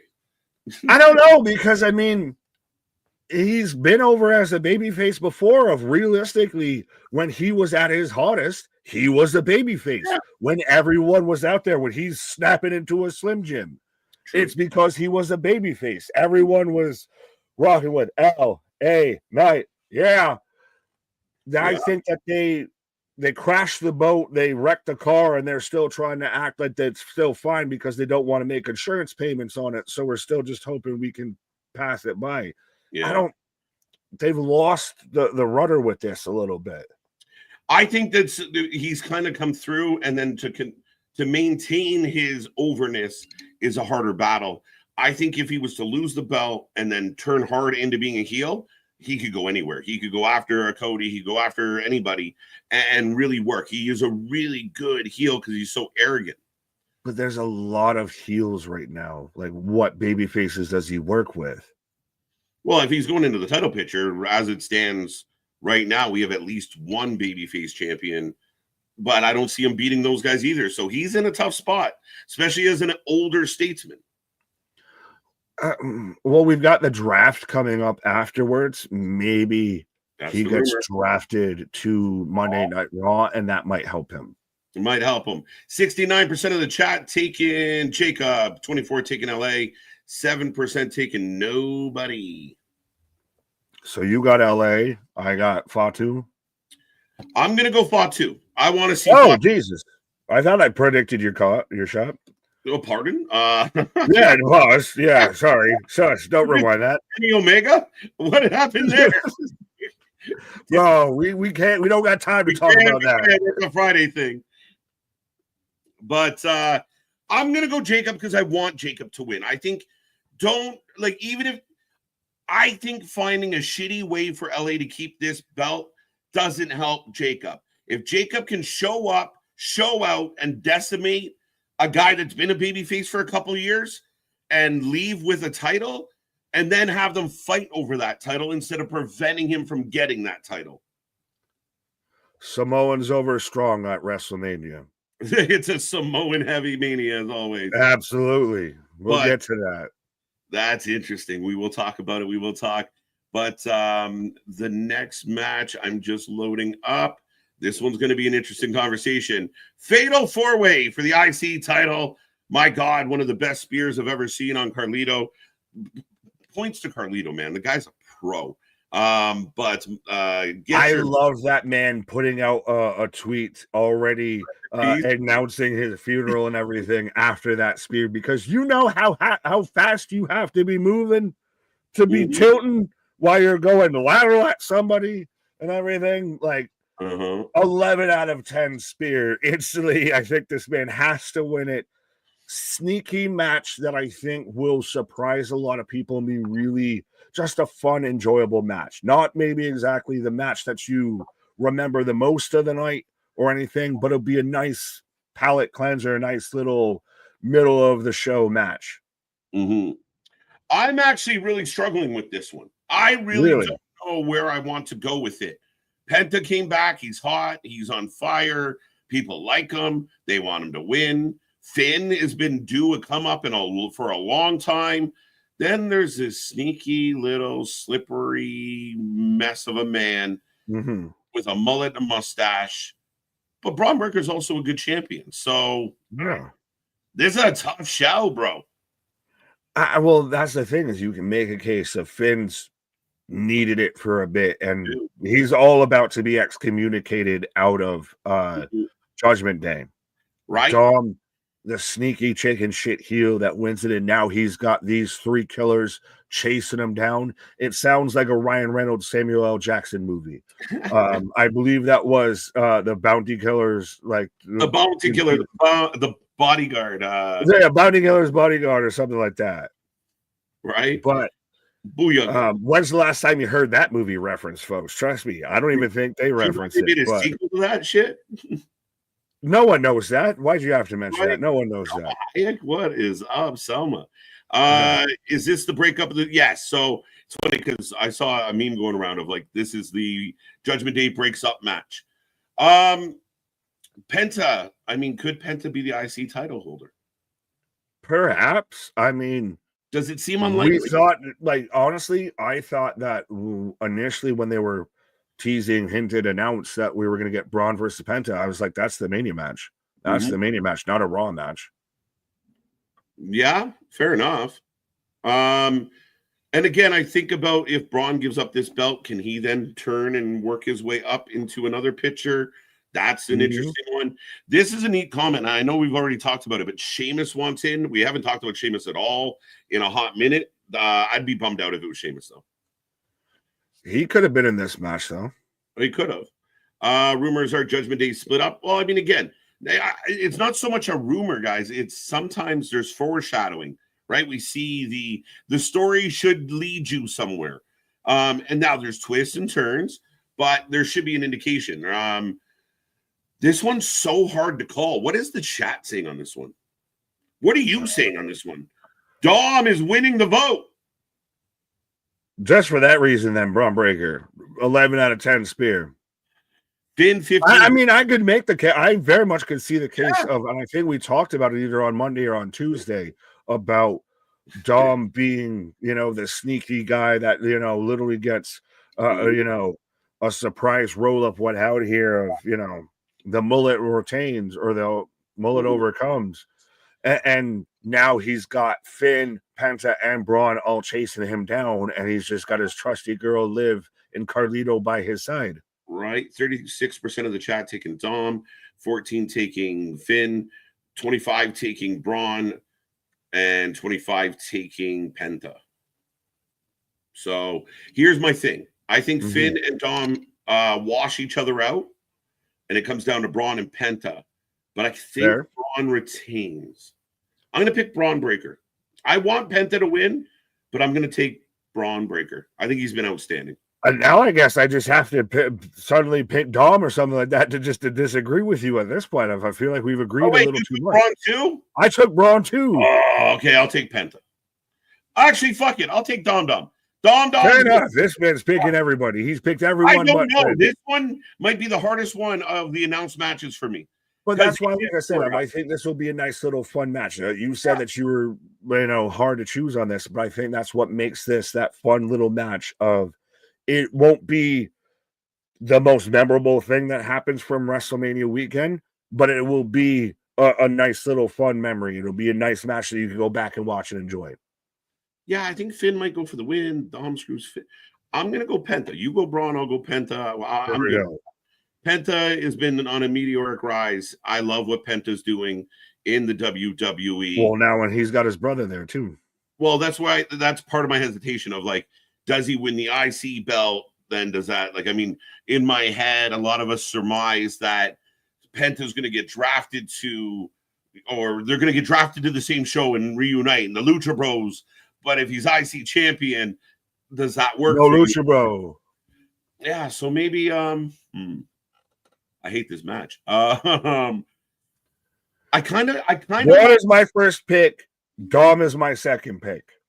I kind of want Dom to win just because of the hatred that it will bring, and it's a chance for them to really screw over Finn.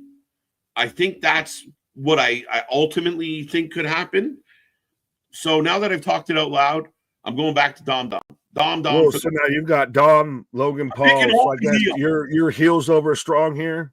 Yeah, I'm picking all the heels for Mania apparently for now.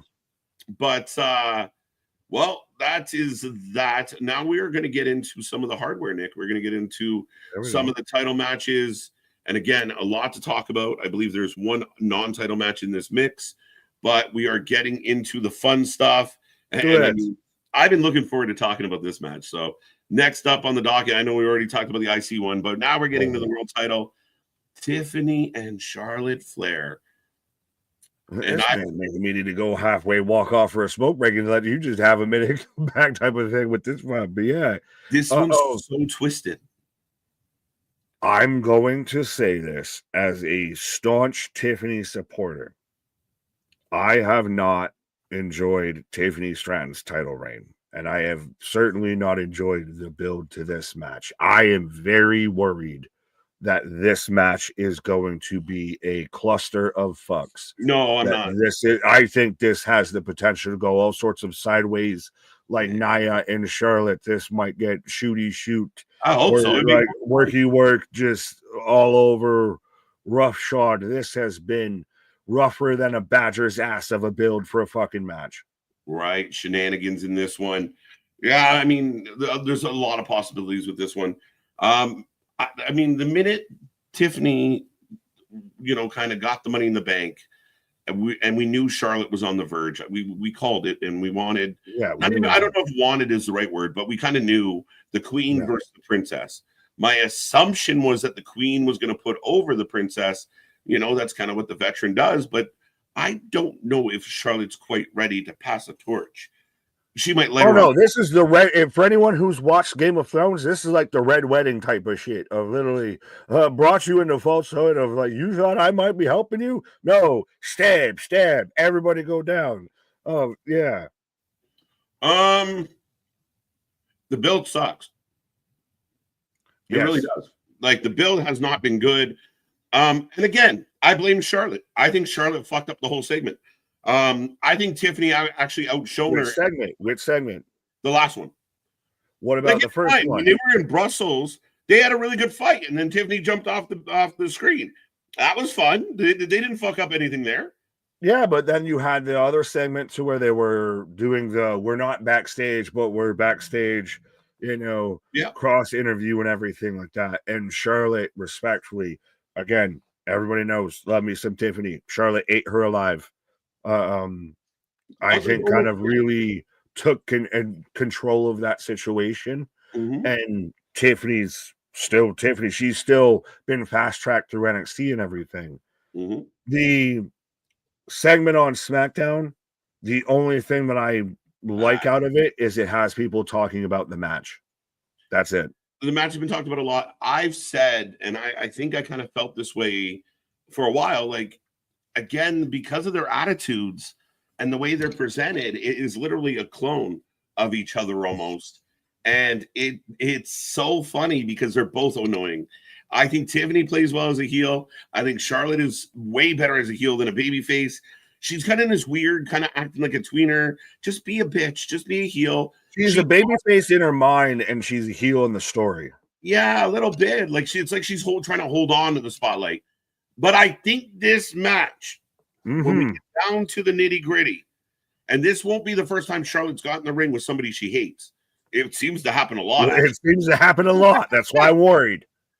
So I think that this match is going to surprise us. I think this match is going to overachieve. I originally had thought that this match was going to put Tiffany over in such a big way because she's going to show up and show out and beat the Queen. And I'm a little nervous that the company might get a little fucking weak in the knees getting into this because it's been so bumpy. But Charlotte winning is going to cause rage. Like, I mean, I see a lot of people in the chat talking about it, but I think overall, I don't know what to do with this one. But I'm going to go Tiffany wins. She actually dethrones the Queen. She is the champion, but the Queen is the Queen. I think Tiffany steals this one. I think Tiffany gets a nice win. This is what I expected forever. I could be wrong, though. It's been the plan for the longest time. You see it right there. You can literally envision in your head, prettiest moonsault ever, you know, and then she even could sit there and blow a kiss and then roll out and, you know, take her title and everything. I'm very worried that this match goes off the rails. I don't think so because again, like this isn't AEW. This is promo segment went off the rails. Promo segments go off the rails all the fucking time. That I'm not worried about. We literally just talked about Charlotte has a history of having matches. But they got matches out of it. Like, I mean, she got roughed up a little bit by Nia, but her and Becky had great programs. Her and Nia have had great programs. I mean, I don't think in the middle of WrestleMania these women are going to turn into a rolling around cat fight. I'd be shocked because that's your job. That's your job. That's your ass on the line. The fact that you think that's going to be the case, I mean, I mean, we got to have a little more faith in the professionalism of the people. Well, no, that's the thing. Is even saying Charlotte's a professional, yes, but Charlotte's also been the one that's acted unprofessional in most of these situations. Like that's the thing. I'm sorry, she's got a track record, and when she's the veteran in this situation, and she lets the crowd in, and the crowd takes over, and she gives up on the promo and just gets all sorts of salty and everything like that. She's supposed to be the one that's the more professional in this. Yeah. And she went the least professional with this, I would say. Yeah. So to sit there and I should have faith in that she's going to do right. She hasn't done it before. But she's still done the job, whether she was unhappy or not. Like, I mean, she's been there. She got dethroned. But she has gone sideways. Yeah, but again, because they had a bad promo doesn't mean they're like, I'm glad that you think that because it makes this more fun. But at the end of the day, there's no way that these two women are going out there and going to kick the fucking shit out of each other.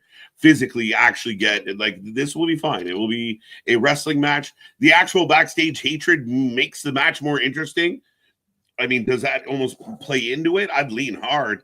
But at the end of the day, I think that, I'm not worried about them getting in there and it being a fucking schmoz. Like, I can't imagine it just going to be a mess.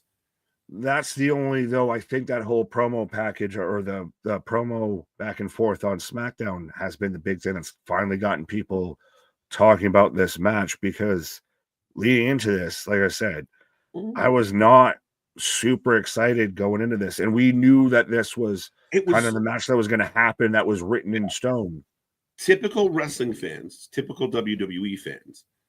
Everybody wanted Tiffany to cash in and be the champion. Everyone's cheering Tiffany time, even though Tiffany's a heel. They get that. Then they're not really in love with Tiffany being the champion. Then I see everybody kind of like, when Charlotte? Charlotte comes back. Charlotte wins the Rumble. Very much like Jey Uso. Fuck her. We're sick of her. I can't believe they did that. You were asking for it. This is what we all knew was going to happen back in October. They gave us exactly what we expected. And then we went, meh. Now, the build itself, it's on them. They haven't been good. The promos haven't been good. But I don't think Charlotte's a good promo. Has the spotlight looked a little too bright for Tiffany? No, Tiffany is a stud. Tiffany is going to be fine. Especially a heel Tiffany in the future. The only reason why Tiffany is a babyface right now is the fact that the fans got behind her. So they've transitioned. They pitted her up against Nia. But I'd almost rather Tiffany and I at WrestleMania than Tiffany Charlotte at this point, just because this has been so lackluster. But I think when they get in the ring, their athleticism is going to take over. And I think everyone's going to be like, holy fuck, what a match. Because I know you think like, oh, well, Charlotte's upset or Charlotte's petty. But Charlotte also wants the accolades of, look what we just did. And she's been there before. Charlotte's had arguably some of the best women's WrestleMania matches. She's on the docket. So, yeah, I mean, it's a tough one. But I'm thinking Tiffany dethrones the queen. It's been the best of times. It's been the worst of times. I'm going to surprise some people here because it's funny that I thought you were going one way and you took Tiffany. I think they got scared with Tiffany with this. And Charlotte wins of they invest in this of Charlotte's getting a reaction. She's still the vet. She's still how fitting you have a Flair when you might get a different decision towards a Flair later on here. I think Charlotte wins this one.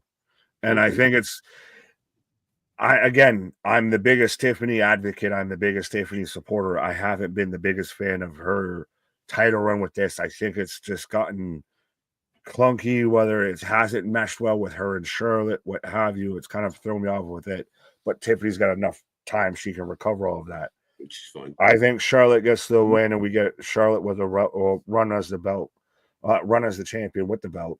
Words. Well, she better dig into being a heel, or else she's going to continue to be boring. So, I would. Well, I hope so, and that's what I thought the longest time. That's the thing that's the biggest confusing thing to me with this is like Tiffany almost works better as a heel, but they're portraying her as a babyface. Charlotte thinks she's the babyface, but she very clearly works better as a heel. No one, I think, truly knows who they are in this match. Yeah, I mean, to an extent, right? Tiffany getting 61% of the chat, Charlotte getting 32, nobody getting 5. Yeah, I mean, ultimately, I've said for a long time that I believe that when the push comes to shove, these women are going to deliver in the ring. I think this is going to be in a hell of a match. Again, I think Charlotte, similar to AJ Styles, is I feel like they're just at the point of their careers that perhaps the wrestling world has passed them by. And we love them. We like what they've done in the past, but maybe you aren't who you used to. Oh, I don't think Charlotte's at the point to where she's hanging up the boots. She should be close. She just came off blowing her knee out. And, I mean, how long has she been around? She's getting to that point where we're just sick of seeing her. I mean, she's been around just as much as Becky, as Sasha, as Bayley. Everyone's calling Becky a fucking people are undecided even if they want to see Becky again. Bayley's starting to feel like people were calling her a clout vampire or Bayley Hogan. Like, I mean, we're getting to that point where the old generation's starting to move out, my guy. Oh, that's gonna be that actually would really feel like what? So, like the first time, well, you had it with like Trish and Lita around then you probably had it with AJ, Nikki, Brie. I hate that I said that. Michelle McCool. That what a drop off. Exactly. What a drop in talent. But that's the next generation that moves out. Are we at the point to where I think so? The 4 horsewomen get put out to pasture. Yeah, I mean, not necessarily like all just one fell swoop. I still love Bayley, but again, I do think that the times are changing, and there's a lot of talent. Charlotte's my age, right? Like, it's hard when you're pushing when you're 40 and you got to take on these 22, 23-year-olds. It's a tough show. 25, yeah. Right, but all right, a women's match that I'm really looking forward to, the triple threat, Rhea Ripley, Io Sky, and Bianca Belair. I actually think this match has had a great build to it. I like how they've built it up. I like the fact that there's been a title change through this whole process, a big surprise title change, but ultimately, I am looking forward to this match. I'm ready to go on this match, and I mean, I'm curious, but it could go either way. Or any way. I know there's one way I'm not thrilled about it. It's funny that I'm not thrilled about it. Well, I think it's one. I think I know there's one way, a through way that this is going. I was gonna say, is it interesting that it feels like a lot of these WrestleMania matches, we saw the writing on the walls a little bit early. Like we knew for a while they were going to end up in a triple threat here. Yeah. Same thing with Charlotte, Tiffany, this, that, and the third. Of we've seen the writing on the tea leaves for a while, which is a blessing and a curse. Of we knew that the story was angling this way, but did we know it too soon? No, we're supposed to. Like we're supposed to. We know the Avengers are going to win in the end of the movie. We know. I don't know that they didn't do it in Endgame. They won. The guys go. Oh, no, Infinity War. They didn't do it in Infinity War. Right. They won an Endgame. They didn't win in Infinity War. The idea is, and again, there is good foreshadowing. Like if you're foreshadowing what's to come, you're like, there it is. So I don't think it's a bad thing at all. The writing was on the wall, and I know some people were like, I can't believe Rhea just signed her name. It wasn't that simple. They explained it. You know, no, you can't do that. We're going to work around it. And they gave us a stupid match with a special guest referee, and it did exactly what we expected it to do. It's like knowing Chad Gable is Americano. We know. We just get. I don't know. That's triggering to some people still. Right. Some people still. Oh Christ! Can I just still say Elmo's got a fucking hand up his ass? He's not an actual person. He's a puppet. Right. So I don't mind that. I mean, sometimes they're a weird bunch because the fickle fans at times are like, you know, oh, this is too predictable. We knew this was going to happen. And then when they're like, holy shit, I didn't know that was going to happen. This is so stupid. Why wouldn't you just do what I thought you were going to do? Can't really win, right? So I like this match. I think this match is going to be really fun. I'll be straight up to make this kind of quick, but I'm going Io Sky. Io Sky's retaining. She's been disrespected multiple times, but she's shown up and shown out and has staked her claim. I will not be overlooked. I will not be disrespected. I got Io Sky taking the belt home. Fair enough. You made me think of a term that we could maybe monetize and put on a shirt that won't get us in trouble if we call the fickle fans fickle pickles. Fickle pickles. Yeah, instead of expletives. That I got a pickle. I got a pickle. I got a dollar. I got a dollar. Hey. But at this point, I just almost want to pick anyone but Io. I was gonna pick Rhea, and then I guess your whole theory too with Bianca. Anyone but Rhea.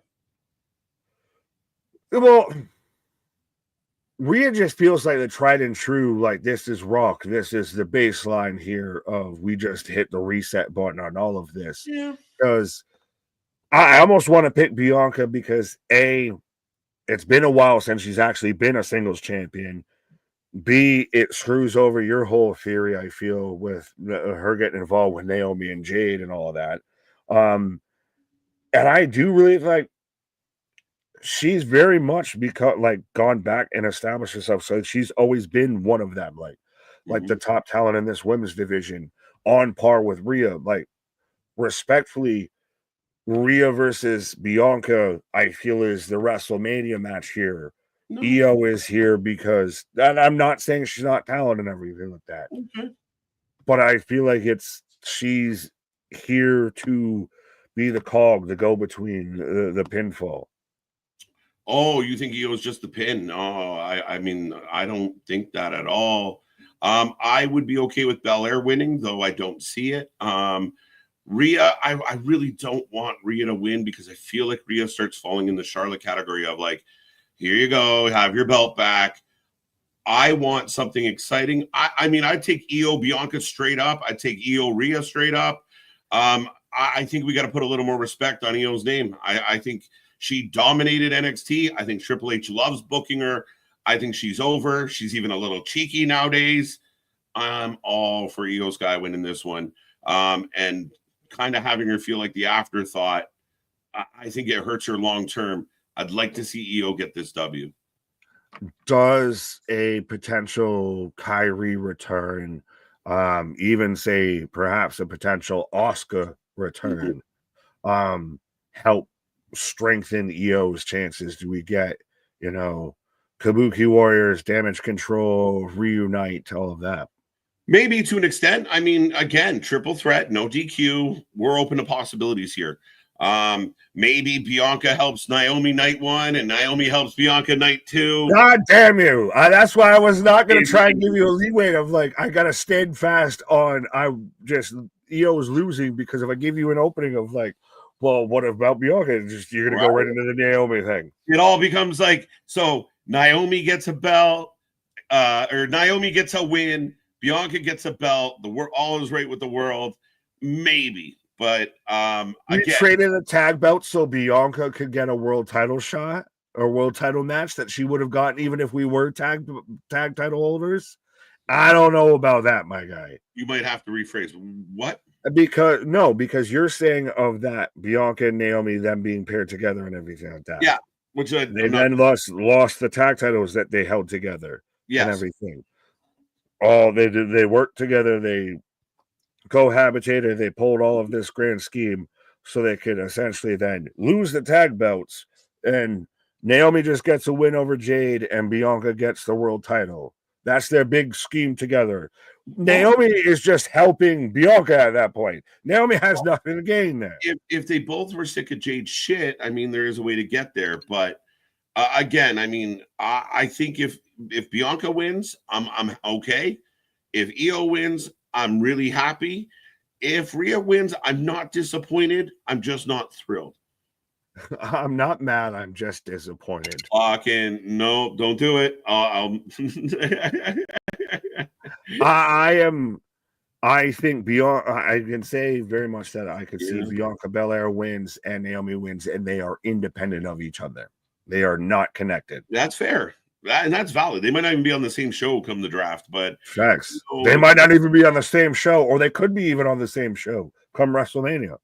Absolutely. I think Io retains. Look, our Twitch account is blowing up. Let's go. Let's go. We got people over on Twitch, up to 54 Twitchers. I love seeing that. Now let's get to 100 as I see all of y'all playing with all the emojis. Hit that follow button. Right. Let's go. Let's go. Let me see. The chat is going 52% Io, 23% Rhea, and 26% Belair. Ooh, tight. Like Toiger. But heavy favorite of the fan base seems to, and that's what people were talking about when they were in, and the moron fans out there, the toxic fans are like, Bianca's getting booed because of racism. It's not. She was getting booed because she was picking on Io. And even if Bianca is a babyface, they said, well, when they get back to the U.S., things will be better. She came back to the States. They booed her in the States too. So help me understand that fucking theory. The issue here is I think the fan base wants Io more than the other two women, period. Fair enough. I was going to say, you can't, for continuity's sake, you can't say delusional is a bad term and then call people morons. Well, I mean, if you're going to be moronic, I mean, what can we do? Isn't it ironic? Right. Stupid is as stupid does. I'm not fully I'm not disparaging Io in this. I think she's super talented and everything. This is personal bias fully laying into this, and that's what apparently wrestling fans don't want to admit or try and pretend that they don't have. But my personal bias going into this is that I think that they're going to go with Rhea or Bianca, like anyone but Io. I would not be disappointed. I would not be upset if Io wins. But I think that the way that they're going to go booking this match is that Io's losing, that Io is taking the pinfall. That's all it is. I think it'd be interesting if Bianca wins and they run congruent but separate to the Naomi Jade storyline of I'm interested to see where Io could go as champion. Honestly, my initial pick, Rhea, might have the worst kind of trail after WrestleMania as far as champion because she's kind of run through everything. Yeah. I just don't think that they're going to go with Io. I still won't be mad if Io wins. Okay. So who's your official pick? Bianca, goddammit. You're going Bianca. Okay. So Nick taking Bianca, the chat taking Io. I'm going to take Io. Rhea Ripley seems like I think our appetite for Ripley might be not what it used to be. Well, it's just one of those of you're okay with seeing her not as champion. Yeah, right. Kind of got that vibe to it. But Nick, the championship will be on the line. The Royal Rumble winner, the man that everybody loved till he won the Rumble. Mm-hmm. So Gunther, arguably the best professional wrestler in the entire world as far as being a pure professional wrestler that checks off all the boxes. Gunther is the epitome of what a pro wrestler should be, taking on Jey Uso. My God, this is going to be fun to watch, and the reaction is going to be hilarious. Zuring General, and especially everything with Jimmy Uso, and to his credit, the Jey Uso promo that we just saw on Monday of, do you hear me? I'm not afraid of you anymore. Yeah, I like it. I like what they've done with Jey. I know you wanted Jey to beat him up, and you're not wrong. I mean, there's some intents there, but you got to save. You want to see the fight, you got to pay for the ticket to see that fight, and Mania is the ticket. I think they've done well with Jey. Jey had worked years as tag team.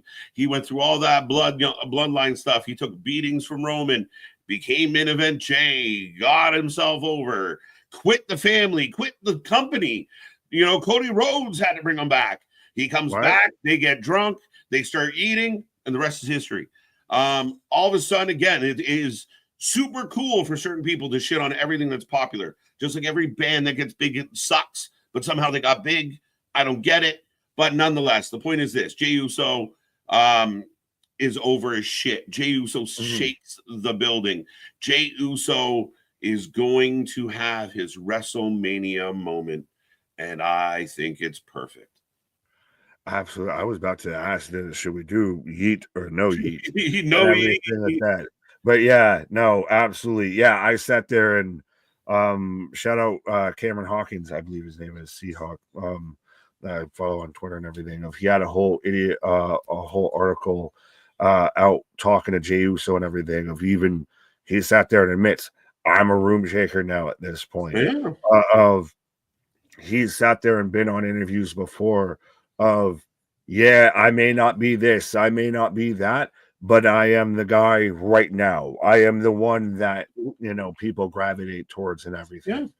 Yeah. And I said it earlier, Samoans over strong on this show. I think you get a feel-good moment. You get Jey Uso. And again, doesn't have to be a long run. Everyone's going to be like, well, he's got to hold it for the next year now. No. He could hold it till fucking Backlash, for all I know. Yeah. But Jey Uso is leaving WrestleMania 41 as world champion. Yeah. You're going to have people yeeting in the streets. Now, the big question is, where do you put it on the card? It's got to start. If it's not last, it's got to start.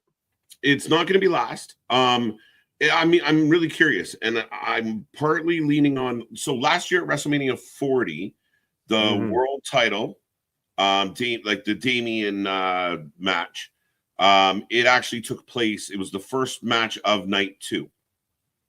So I think that's where it might be, is the first match of night 2. Fair enough. I think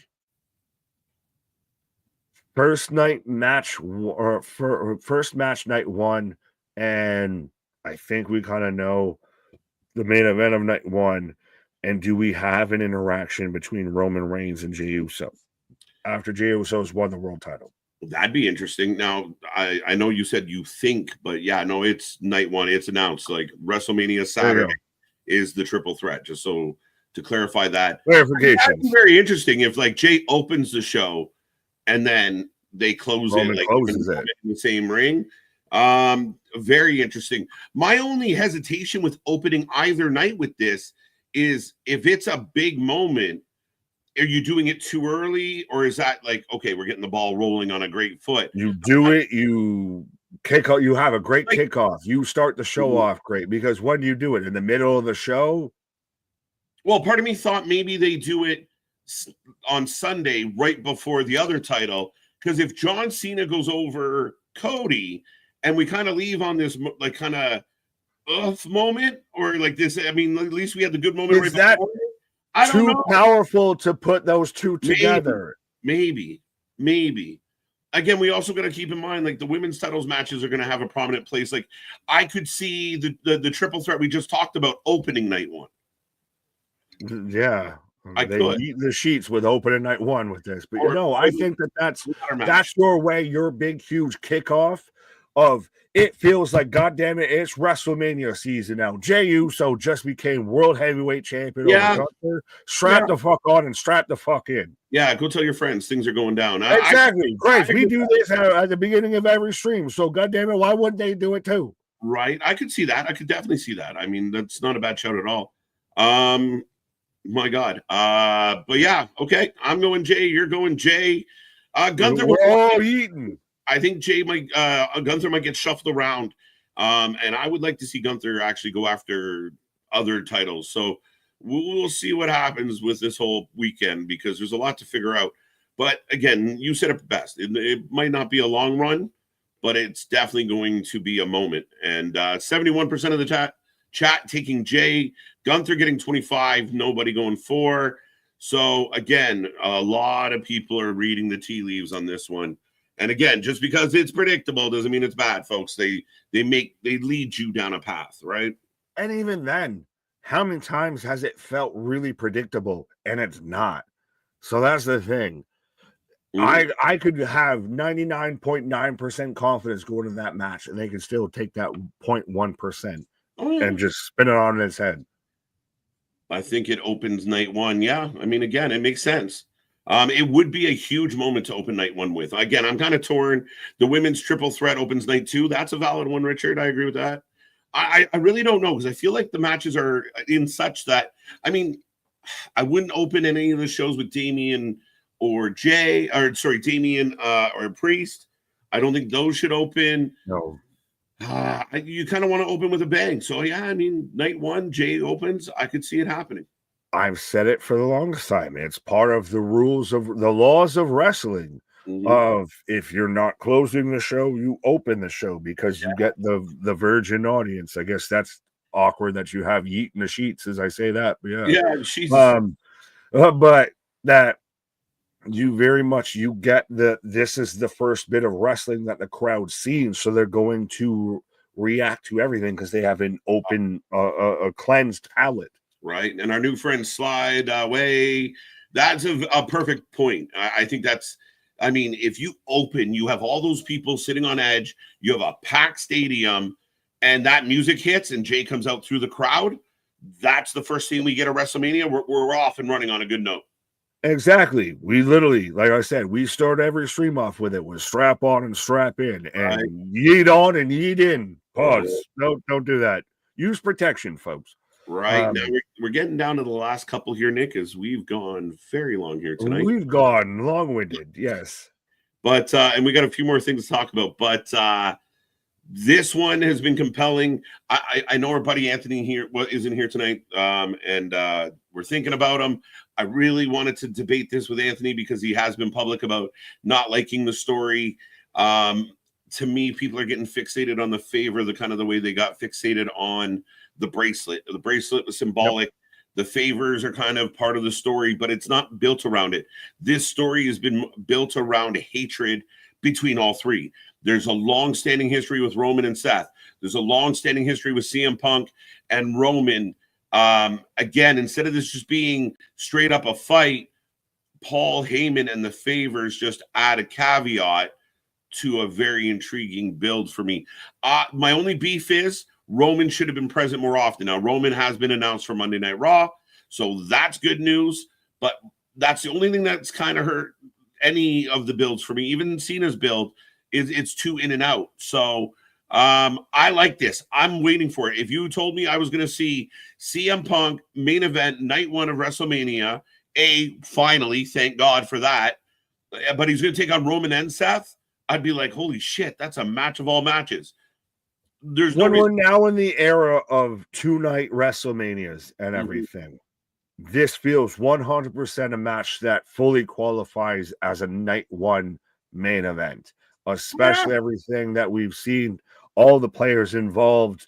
Fucking Paul Heyman's the center of this. He's the goddamn horcrux of this whole situation. And yeah, 100%. Love Anthony, miss Anthony. Love you, bye. That I feel like if he was here, we literally all probably would have had it, and literally would have made a case for each individual in this match here for sure with this, because there's really 10 different ways you can split this. There's been the outgoing theory that Seth Rollins is now somehow a Paul Heyman guy, and I know you and I were at each other's throats over what defines when you owe someone a favor. But yeah. Absolutely. We've kind of moved past this match, but a shout out to 444 saying Jey as a transitional champion. I mean, again, a short run's not a bad run. I don't think it's a waste. You built for that moment. You built for a WrestleMania moment. I don't think that it'll be a waste. And you do have heels out there like a Logan Paul that will position really well.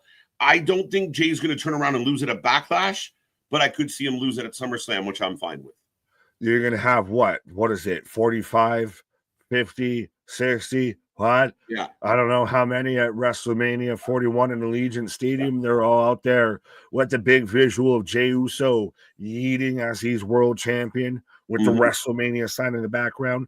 That's a video package that they're going to, a clip that they're going to play until the end of time here. Right. Of no one's at all saying that Jey Uso is going to have a long reign, but he's going to have a reign. And he could surprise us. He could be really much that underdog of like, I think he's going to lose this one, and he finds a way to win. As long as the fans are buying his shit and going nuts when his music hits, there's no telling how long. The guys that are booking this company are going to listen to that fan base. Again, maybe not the internet fan base, because we talked about that. But with the merch sales matter, the crowd reaction matters. So as long as Jay's getting a lot of love from the crowd, and I think if you told Jey Uso you're going to win at Mania, but you're going to lose the next night on Raw, he'd say, perfect, I don't care. I know he wants a long one, but that moment into itself makes everything he's gone through worth it. So to say that if he wins and has a short run and is a transitional champion, it's a waste, I bet you Jay doesn't feel that way. And let's not act like Jey Uso didn't build himself to be this way and everything like that. Like, didn't build himself to this situation and all of that. Absolutely. Right. So back to this one. Yeah. I want Punk. I don't think Punk's going to win it. I really am torn on this. I like where this is heading, and I don't know if they're going to pull the trigger. But Matt's Tube of You has a super chat. Thank you so much for supporting the channel. Don't know how anyone feels, but I think this could be argued Gunther is just a big heel than Cena and or Paul. Gunther's a great heel. I think the difference with Gunther is he has so much respect, even from the people that boo him. They like Gunther. They will boo Gunther, but they still like him. I don't like. I instantly slipped into I don't like Logan Paul. Yes, I don't like Logan Paul. Yeah. But so Nick, I mean, Roman, I think I'm tired of the in and out Roman. We all know what Roman's meant. We all know what Roman's done. We know Roman has had up and downs with his health, and we wish him nothing but the best. But I want to see a guy that's there. Punk's there a lot. Punk's almost always there. Seth's there, has been a workhorse. Seth Rollins was the MVP of WrestleMania 40. I think Seth deserves another moment. Triple H loves Seth. I'm going Seth. Now, do you tie in the wise man, yay or nay? Yes, I like it. I like it a lot. Fair enough. Where do you think that goes? What's the connection? What's the connective tissue for you? I think it's because, you know what? I couldn't choose between Punk or Roman, and Seth is the lesser of two evils. The lesser of two evils. Plus, Paul being Paul has always looked for the net. As Brock Lesnar got older, he moved to Roman Reigns. Like, he's always been smart enough to transition. He's moved on to his partner, Seth Rollins, who is probably at least the same age, if not close to it. But yeah. Right, but Seth feels fresher, right? Like, Seth feels more. Does he, or does he just dress fresher? Well, he definitely dresses fresher for sure.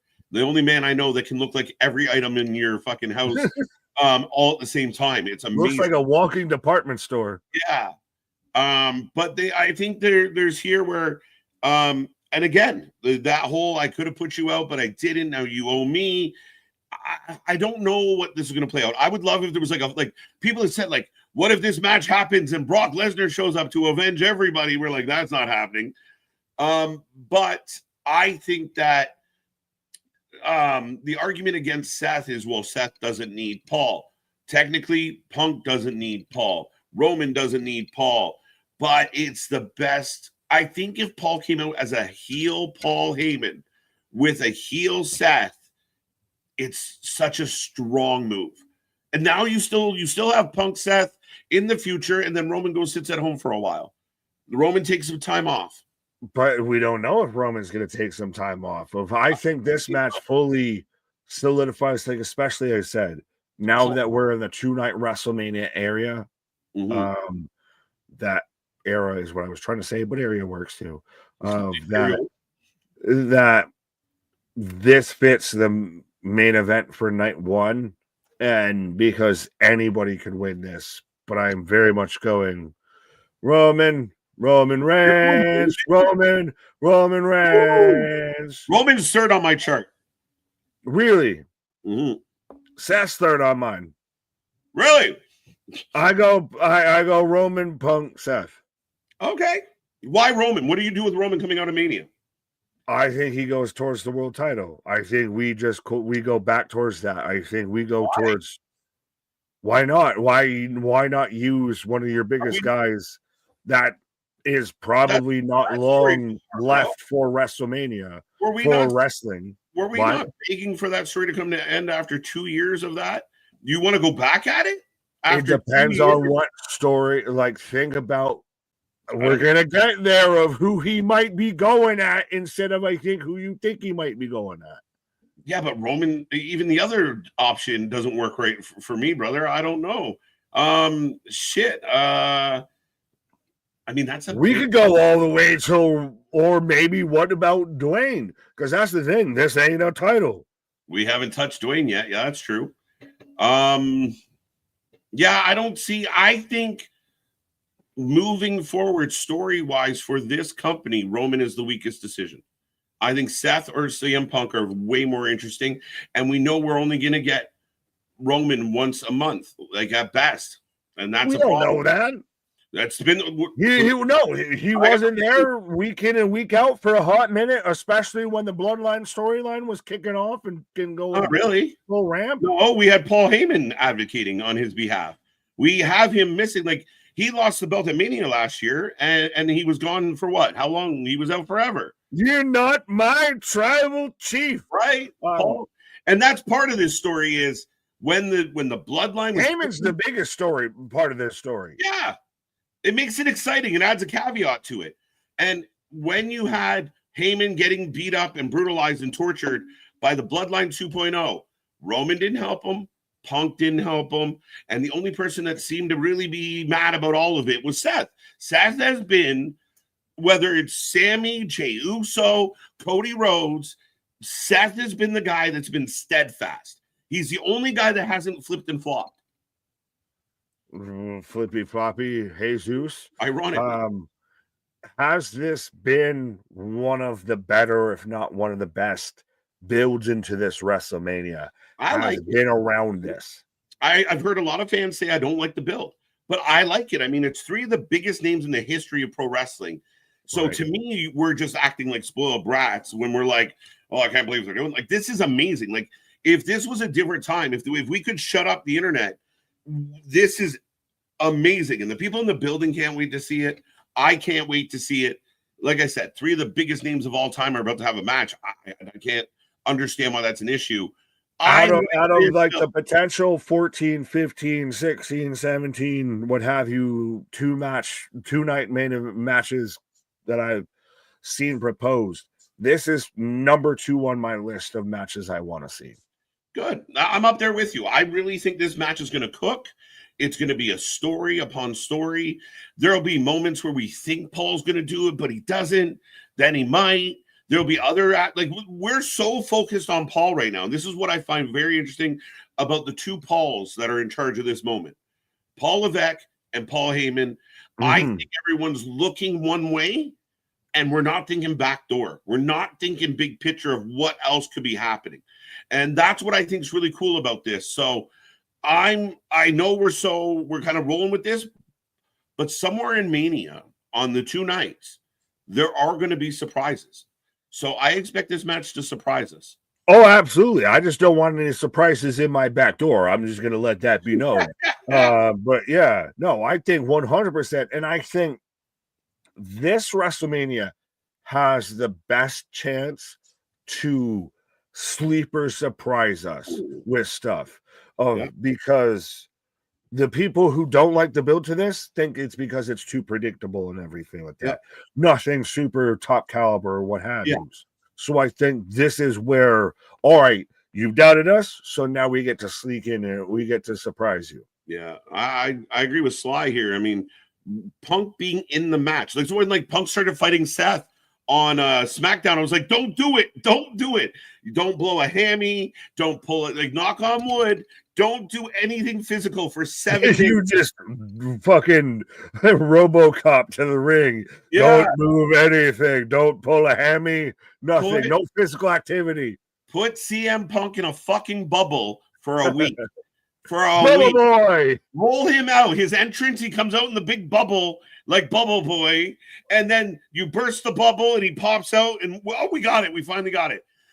I'm so nervous every time Punk gets physical leading into this because I'm like, man, you got some bad karma. Yeah, but meanwhile, the man wrestled Hell in a Cell matches, strat matches, was fine the whole way through and everything. But there's just, again, knock on wood. Oh, no. I fully get it. Absolutely. Like, I'm at this point, though, like, I still stand on business of that. This match to me is the second most, like, second highest rated match of what I'm looking forward to this weekend. Just on name value alone, I just don't know. People can't be pumped about it. I don't get the jaded side of the wrestling fandom. See him starring in Bubble Boy. Yeah, let's go. Save him. But the Pepsi soda bubble. Right? Exactly. Perfect. But Roman, 23% of the vote. Seth Rollins, 36% of the vote. CM Punk coming in at 41%. Hey, honestly, if I wasn't going to take Roman, Punk would be my pick. Yeah, well, you did say Seth was third. So in a world, and we're about to talk about it. In a world where trailers dropping with KJ narrating. In a world where we have all this chaos and we've been on way longer than we were planning to be. Right. In a world where CM Punk wins this match, that could play into this because, I mean, there is some unfinished business with the guy in the ball cap in the main event of night 2. Absolutely. Are we here? We're finally here. Well, we're finally here. We're at the threshold. Yeah, 100%. And I think a lot of the decisions and a lot of the outcomes could be forks in the road and could lead towards the base of the result of this match, because the result of this match is going to be Sports Illustrated, ESPN, Time, fucking CNN, Fox News, all of that. They're going to be actually talking about the outcome of this match. And that's, respectfully, that's the difference in games here. But yeah. This one for me, dude, I'll be honest, I'm excited for this match. And one of the biggest reasons I'm excited for this match is it can truly, truly go either way. Does Cena put the younger champion over and pass the torch, which he's apparently not known to do? Could that be the moment? Does John Cena get 17 at Mania? That could be the moment. Does somebody get involved and screw all this up? That could be the moment. It's just, this one to me is so hard to call. And I know people out there, the minute that this match ends, they're going to go, I knew it. But nobody knows this one. I honestly, we can guess, but I think there's too many possibilities. Roman Cena, you mentioned it. That's a possibility. CM Punk Cena, that's history, right? Cena wants to do what Punk did. Cena wants to win the belt and go home. Well, who's going to stop him? Christ, we could go all the way even to Cena Orton. Yeah, no, I mean, we talk about Cena Orton, but we talk about Cody Orton. Well, this is like the 51% of like what I am intrigued about when it comes to WrestleMania. This is, to me, this is absolutely the marquee match when it comes to this WrestleMania. Bar none, this will be the stories, this will be the talking points, this will be the headlines, the clicks, the titles, the retweets come Monday morning. Absolutely. And how could it not be? And that's where one part of like, I thought like there was times where I'm reading the internet and I'm like, am I just missing the boat? Because in a build to WrestleMania that involved John Cena turning and several great moments between Cena and Cody building to this Mania match, like that to me was a part of this big story. I like the Seth build. I like the Jey Uso build. So I'm not that disappointed with the build. And this is a $10 super chat. That is a very good point that I've talked about. But the Euro Tour was great. Does anyone think that somehow it compromised WWE moving into the storyline along, shifting the focus somewhat of the shows, especially 100%. I think the timing of the shows affected the fan base, but beyond that, I think they saved some stuff. They dragged some stuff out to get through Europe. Well, and we had the whole situation to where a lot of people were upset about what happened with Cena and Cody and everything in Europe to an extent, just because that was the last time to that point that Cena was advertised for a show. Now he's advertised for the go home show of SmackDown literally the night before WrestleMania weekend. So that's what I thought was going to happen all along. They're going to string some stuff out. They're going to they're going to lead you to the fucking hook, and then they're going to sink it in. Well, so do we want to get into who you got for this match? I know we've gone extended director's cut with this. This to me, so I like my picks. I told you the IC title. I would hope so. You picked them. Well, I mean, again, sometimes you're really confident about your picks, and sometimes you're just fucking throwing darts blindfolded, hoping to hit something. The IC title was a hard one for me to call. I think this one's really hard to call because like I said, there's a great case on both fronts.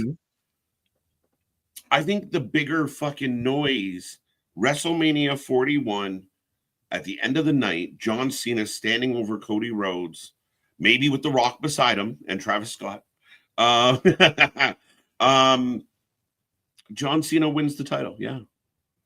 John Cena gets 17. Fair enough. I thought we might have disagreed here, but yeah, no, I think your CNNs, your Fox Newses, your local news channel nows and everything like that are covering John Cena has beaten Ric Flair as the 17 world time heavyweight champion. As much as everyone knows what wrestling's on the up and ups and everything, they're still going to sit there and cover that because that is a record-breaking moment. That is a pop culture moment. And despite even Ric Flair having his liver-spotted opinions on Busted Open and everything, can't get involved to break this up. Of John Cena wins number 17 at WrestleMania 41, and we get to have fun with what another 8, 9, at minimum 6 months in Cena as potential champion. Yeah, he can drop it at SummerSlam. He can drop it at Survivor Series. Like there's things here, and like Byron points out, Cena, AJ Styles, history. Cena, Punk. I love that idea. Cena, Orton, history. I love it. There's more options. There's more people you can feed to Cena and throw in front of him than honestly there is Cody. Like I don't respectfully. Where does Cody go from here? If he loses, he's going to have to. I think he'll go away for a little bit, and then he'll flow back. Oh, I'm saying if he wins, like if Cody won. Oh, if he wins, like he's top of the mountain. What I want then is Cody wins. The fans are all cheering. Cody's holding the belt up, and RKO out of nowhere, and that's how we go off, and we build for Backlash. And if I get that movement, WrestleMania as a giant selling point for Backlash. No, but just for the fucking moment of Randy Orton. Let Randy Orton. Fair enough. I think that very much would be like the last feud and like the next feud and everything. But yeah, to me, this is you end this with do, and he's out there all the way like this, celebrate 17. If you want to have Dwayne, sure. If you want to have Travis Scott, but all your major media outlets are going to be covering John Cena breaks the record, 17-time world champion, WrestleMania. That's clicks because it's John Cena, it's WrestleMania, and they can say it's a fucking record. Yeah, I think Cody survives losing to Cena. The bigger problem I'm having in my head is if Cena loses at Mania, does that then hurt whatever he does moving? Like, it's way more exciting. If he loses at Mania, he might as well retire. Just go home, right? Like, bye. Just go home. What are you doing here? Right? Like, you show up on Monday or Friday and go like, you turn heel, you kick this man in the balls, and then you turn around and lose. What are you doing here? Yeah, it's a little lackluster. You acted all tough and then sat there and got your lunch packed for you. What is you talking about? Right? Cena Orton backlash is perfect. I would agree with that. But I could see that as Orton's challenging Cena for the title. That's your main event of Backlash. 100%.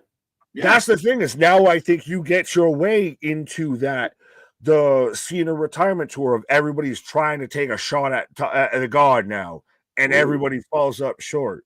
Like, and maybe you get to a Roman, a Punk, what have you. They shoot their shot and come up short. As long as Ric Flair doesn't interfere and Cena get disqualified. I had to point out the name. I appreciated the name, for fuck's sake. I love that. I love that.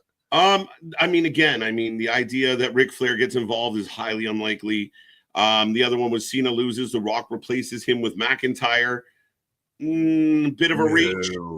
Again, if something like that happens, as long as you deliver a well, I know there's going to be surprises. All we can do is base our predictions on what we know, and I think there's a lot that we don't know.